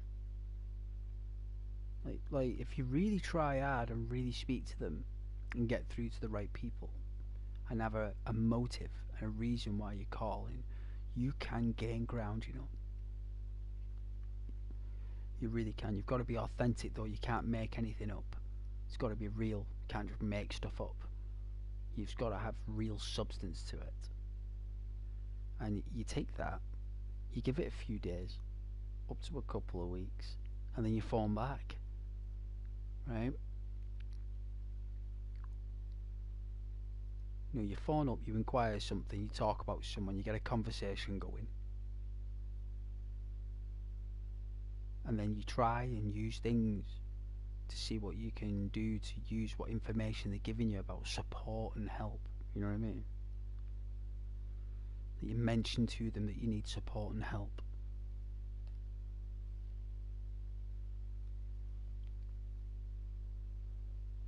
But the thing is, you need like physical evidence as well. So me today, when I was doing my best to get some charity from my utility energy company, after I got it, I had to provide evidence, right? And you wouldn't believe what they did to get it. Like, it was like you've got like a meter in the UK. You get a meter. It's like a prepay meter or a pay-as-you-go meter, right? And you got to top it up like a mobile phone to use your electric. And when you're on a prepay meter, everything's itemized. So when I did my thing today to try and get some charity from them, they said to me near the end of the call, because do you have your key with you, your electric key? And I was like, yeah, I do. And they were like, well, we need you to go down and insert the key and press the button until it gets to this part and tell us what it says. I was like, right, so you want me to insert my key, you want me to press these buttons until it comes up to a certain page, and then you want me to tell you what it says? Yes. And I was like, okay. So I'm like, click, click, click, click, click. Like that, and she's like, what does it say? I said, 0. She goes, 0. I was like, yeah, 0 it says. Just 0000 dot 0000 dot. And then she said, alright, I'll be back in 5 minutes.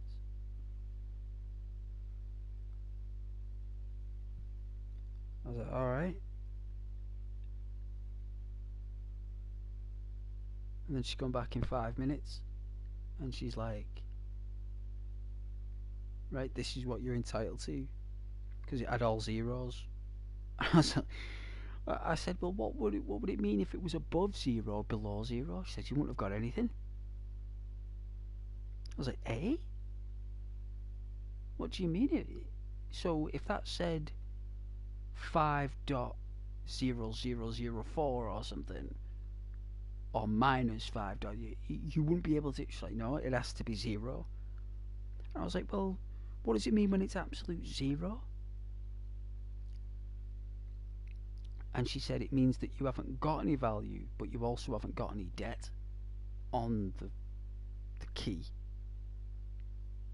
So because you've got no value on it, and because you've got no debt on it, she said, I couldn't help you unless you paid off the debt, and I couldn't help you until you've used up all that extra that you've got. I said, but that would have took about 3 weeks. If it took up extra. I said, that would take about 3. She said, yeah, it would. I said, so even though on one screen it says 0 electricity use left and it goes off, and if that's said on that screen plus 5 something, you wouldn't be able to get me back power on. It's like, no. I was like, unbelievable. I was like, God is on my side. I was like, I don't even know how that's all zeros. She just said, well, it's because of you. It's all zeros because of how you've topped up and how you've used your... You've not been over excessive with your energy. You've not been under usage with your energy. You have paid the precise and accurate amount that is not only appropriate for you, but it's appropriate for the household as well. I was like, whoa.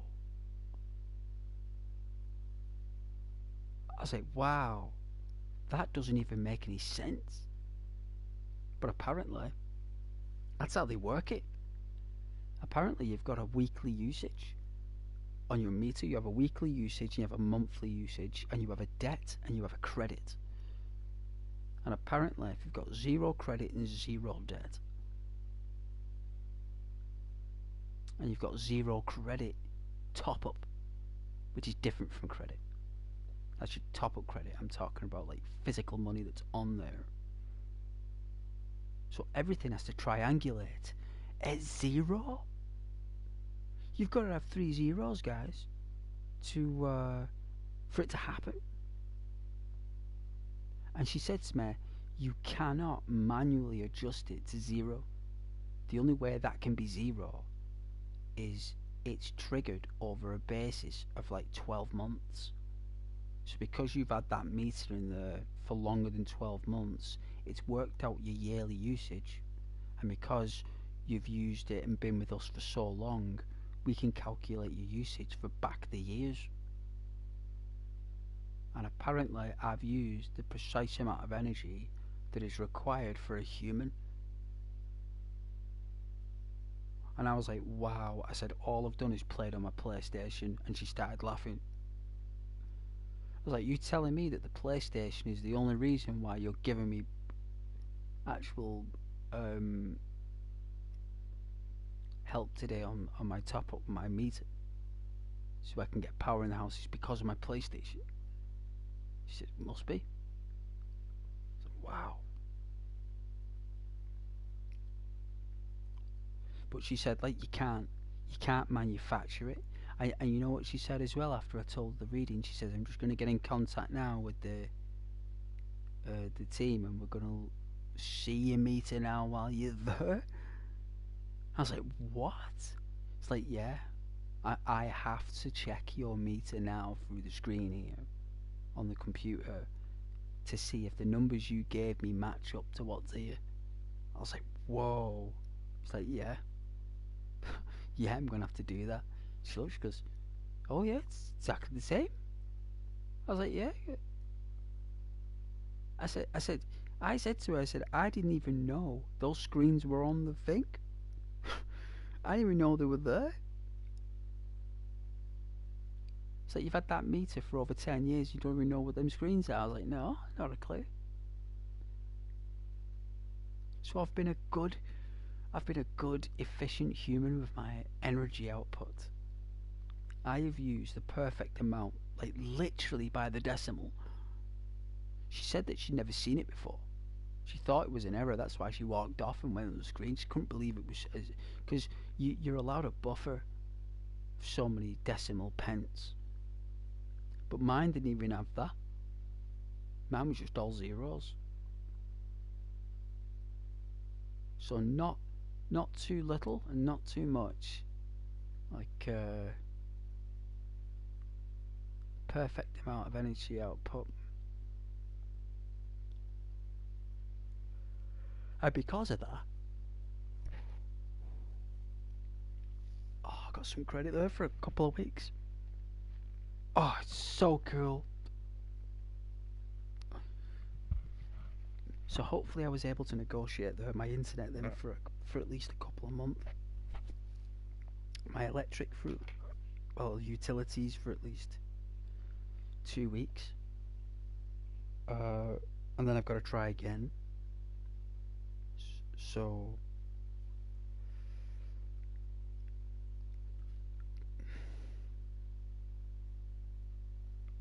see how that goes.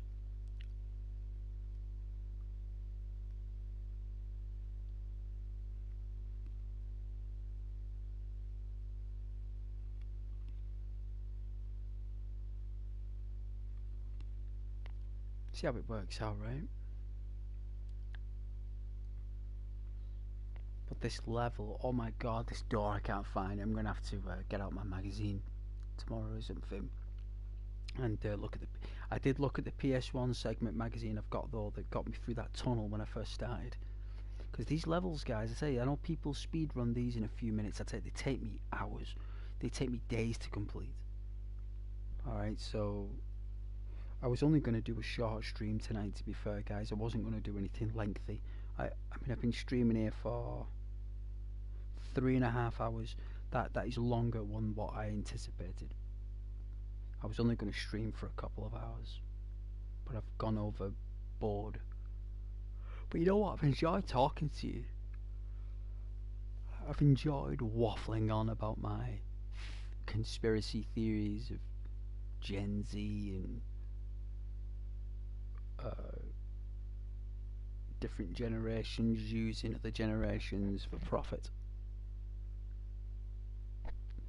To be fair, you guys have been used more as customers than you have as workers, because you've been products of the digital world as well, which is a real shame, because my existence, even when I was an adult, was way before all that stuff. You know, so I've not been a product of smart tech.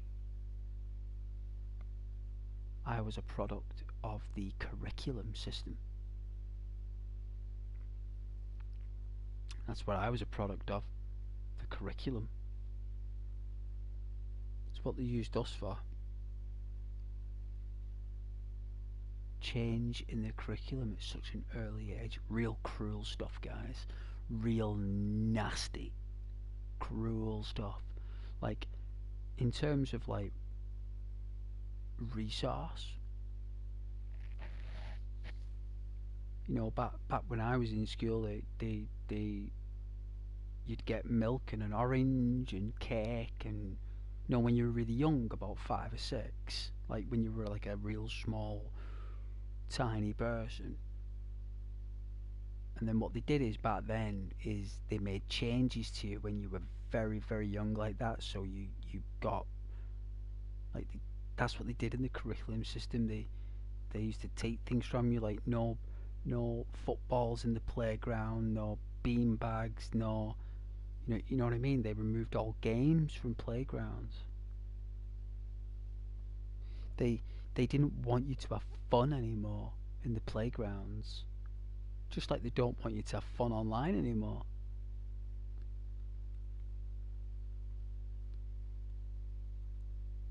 You know, online fun is done through recreational ways like this. You know, through the computer games. When you start using internet service to defamate or sabotage or offend someone, it's literally like against. Well, it's prohibited. I don't even care about that. You know, I accept it. You know, if that's what they do, then let them. Nothing you can do about it.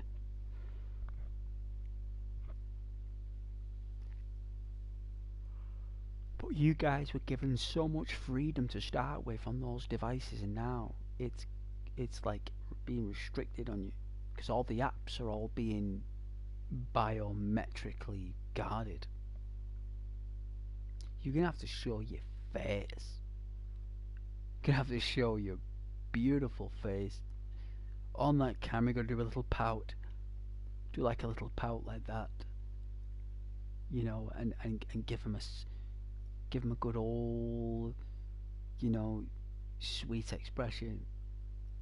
But not only that, you gotta look left.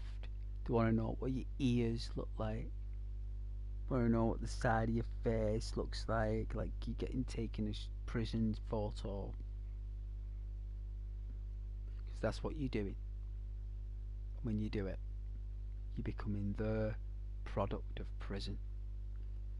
A digital prison. You're giving up your identity to use the software. It's not worth it. Not worth it.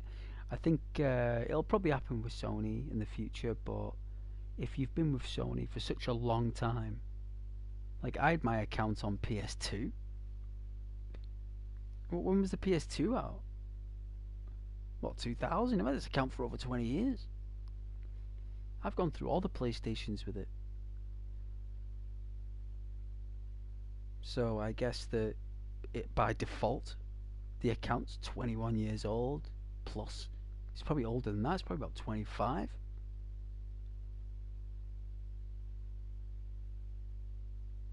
But yeah, even my account itself is old.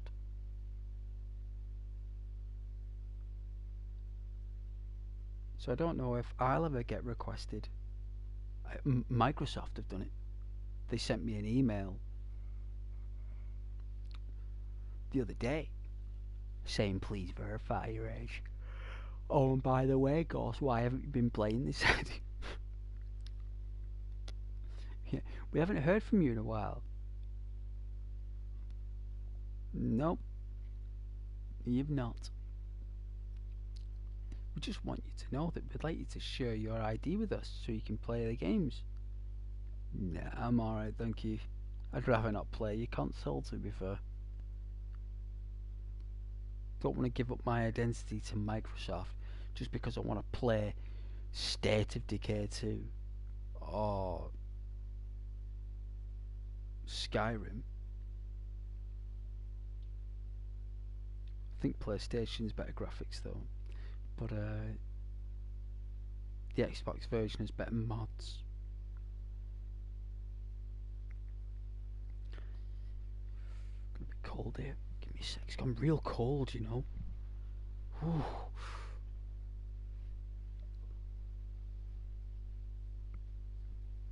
Ooh. Oh, it's gone so cold. Minus.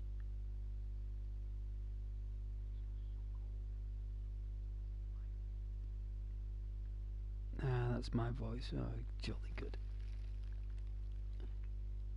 It's so sweet though, guys. I didn't want to leave you guys without a stream for a couple of days there. I wanted you to know that I was here. You know, I'm just tired, you know. I'm just tired and bored with YouTube. I'm bored with it. I'm bored with YouTube. I'm bored streaming on YouTube. I'm bored the games I'm playing on YouTube, and I'm bored when I've finished them. I'm bored because there's no excitement on this platform. There's no excitement because people are too scared to say anything. Because everything's all just up in the air. No one's allowed to say boo to a ghost. No one's allowed to do anything. And the only reason people are clicking on this stream right now is because Lara Croft is wearing a bathrobe or a nightgown. That's the only reason. The only reason you guys are watching me is because you're my subscribers. You're the lurkers. You're the guys. You guys are a bunch of Beetlejuice guys. You know, you're just lurkers, poltergeists in the ether. You know, you're just lurking about, and that is absolutely lovely, and it was fine by me. You know, I don't mind my lurkers, but I'm bored of it. They don't even give you any reason to try. Like they don't even give you a reason to continue.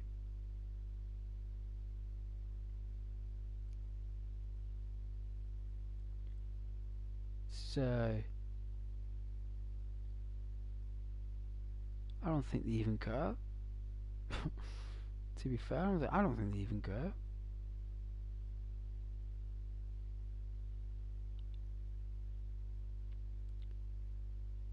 But it's like not bored with you lot though. I love my audience. It's not you. It's not the public, authentic vibe. That has got nothing to do with it. Like you guys watching and all that stuff is one of the main reasons why I do play. You know, even if you didn't, that wouldn't mean I'd stop. It's just that I'm getting bored of the lack of excitement on this platform. It used to be so exciting.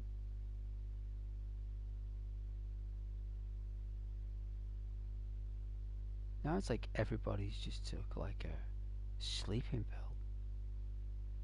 It's like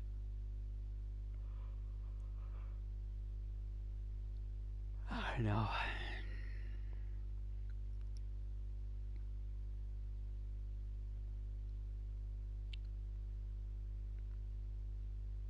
Who cares? But I'm bored though.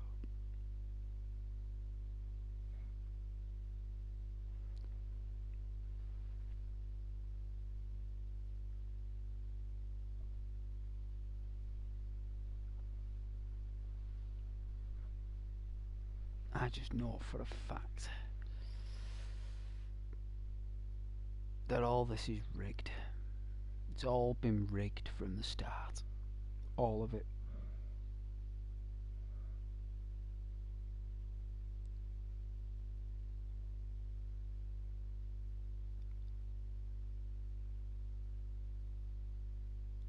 That Sony blacklist you. They blacklist you and they shadow ban you because there's a nutcase somewhere who works there who does it. They blacklist you and they shadow ban you, and they do it with doing menial things, and it happens to millions of people, and they get off on it.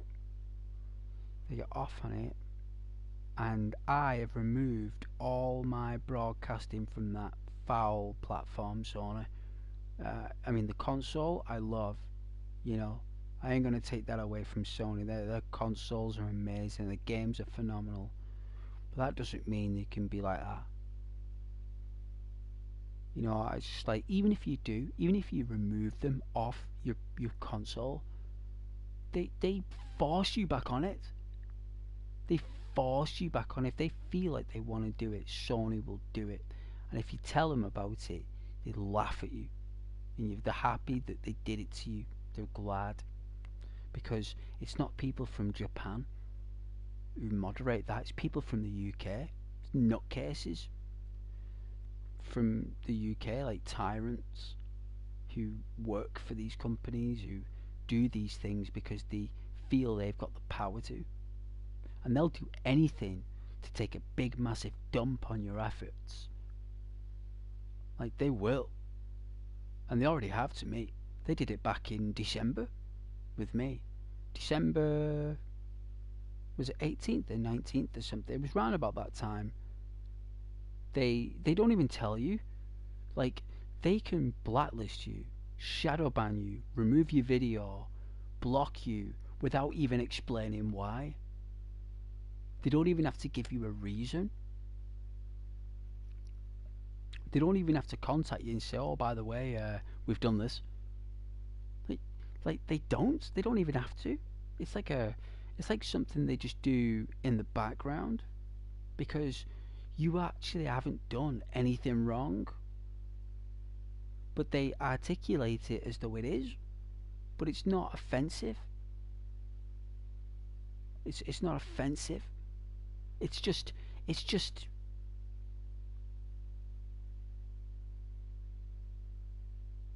how can I put it? It's just unprofound.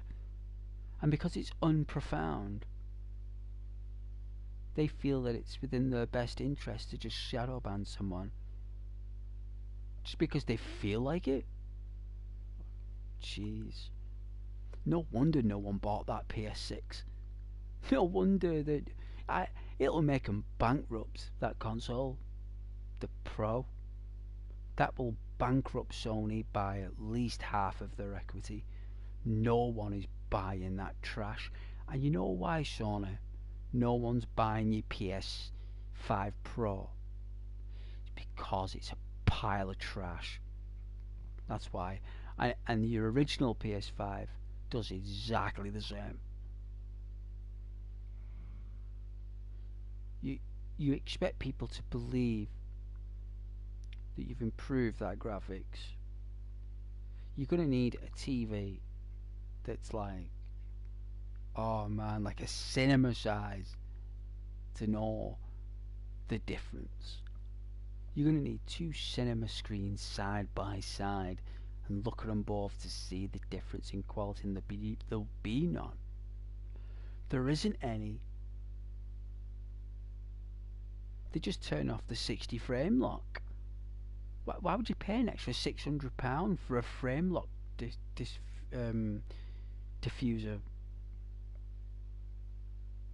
I mean, would you pay nearly £1,000 for a frame lock fixer? I don't think you will. I don't think I ever will. The thing is, Sony, you're going to blacklist people's accounts and shadow ban them. You're going to have to blacklist and shadow ban your prices, because no one's going to pay that amount for that trash. Like, you've not even got any decent titles. You know, you gotta really punch out those titles, Sony. Like, where are these God of War 3, God of War, what's it called? What could they do? The Egyptian gods? Why don't you do the Egyptian gods? Why don't you bring out like a monumental God of War like you did in 2018? What in the Lord's name? You did it 7 years ago. Like nearly 8 years. What have you been doing? Well, you're just not making anything. Are you not doing anything? You just expect people to buy your stuff just because it says Sony on it. No one's going to play your PS4 games on that thing. No one's going to buy it. Because the reason why no one's going to buy it is because it's not worth the coin. It's not worth a carrot. It's a big pile of plastic. People want the PS4 in the same kind of light. They want the same efforts from the games and the companies, but you're not giving it. You're not doing it. You're not doing it. And if you're not going to do it, no one's going to buy it, Sony. No one ever will. You're going to have to put that thing on sale for £250. Sorry, with a free game as well. That's the only reason you're going to have to sell it at a loss, because you over-invested in chips nobody wants or even cares about. It's like someone's got a self-obsessed mind. Like, oh, hang on a minute, people are going to love this. People are going to buy this. Why? It's got a 60 frame lock chip in there. Hey? Yeah. What, is that it? Well, it enhances the graphics a little bit, the colour. Really? Well, I don't see it. And they'd be like, oh, that's because it doesn't. It doesn't. At least with the PS4 and the PS4 Pro, there was a massive difference. At least there was some kind of massive. At least the money was worth investing in. And the thing is with Sony, they hate that PS4. They want to phase it out. They want everyone to buy the PS5. Well, no one's going to buy it. Nobody wants it. Do you not understand that? Nobody wants to buy your rubbish PlayStation 5. Because you know why? The only reason they bought it is because they thought Grand Theft Auto 6 was coming out. And Rockstar delayed it many times.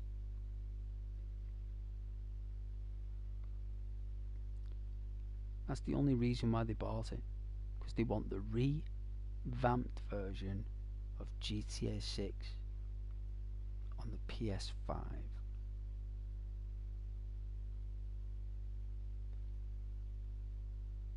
And there will be deliberate discrepancies between the PS5 and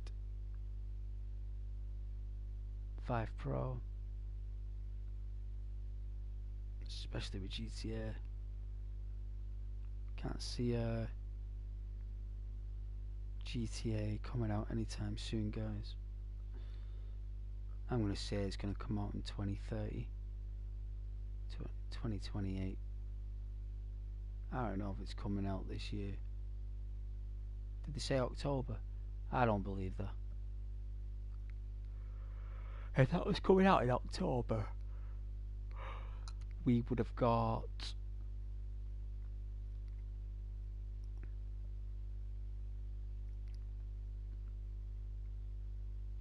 something. There would be at least memorabilia coming out for it.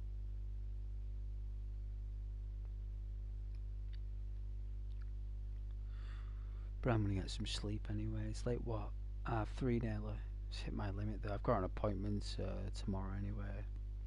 But I thought you'd love watching Lara. She's quite epic.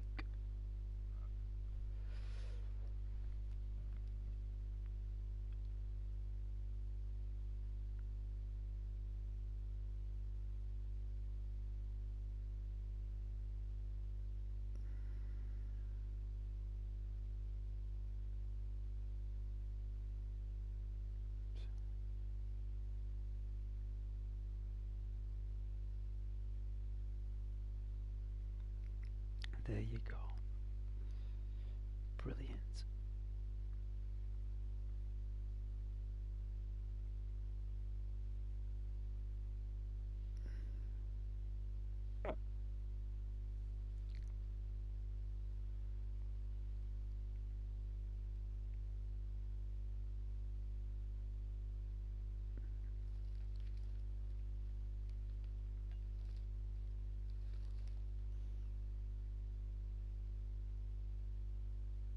You've already sweet though. Very, very sweet. Very lovely.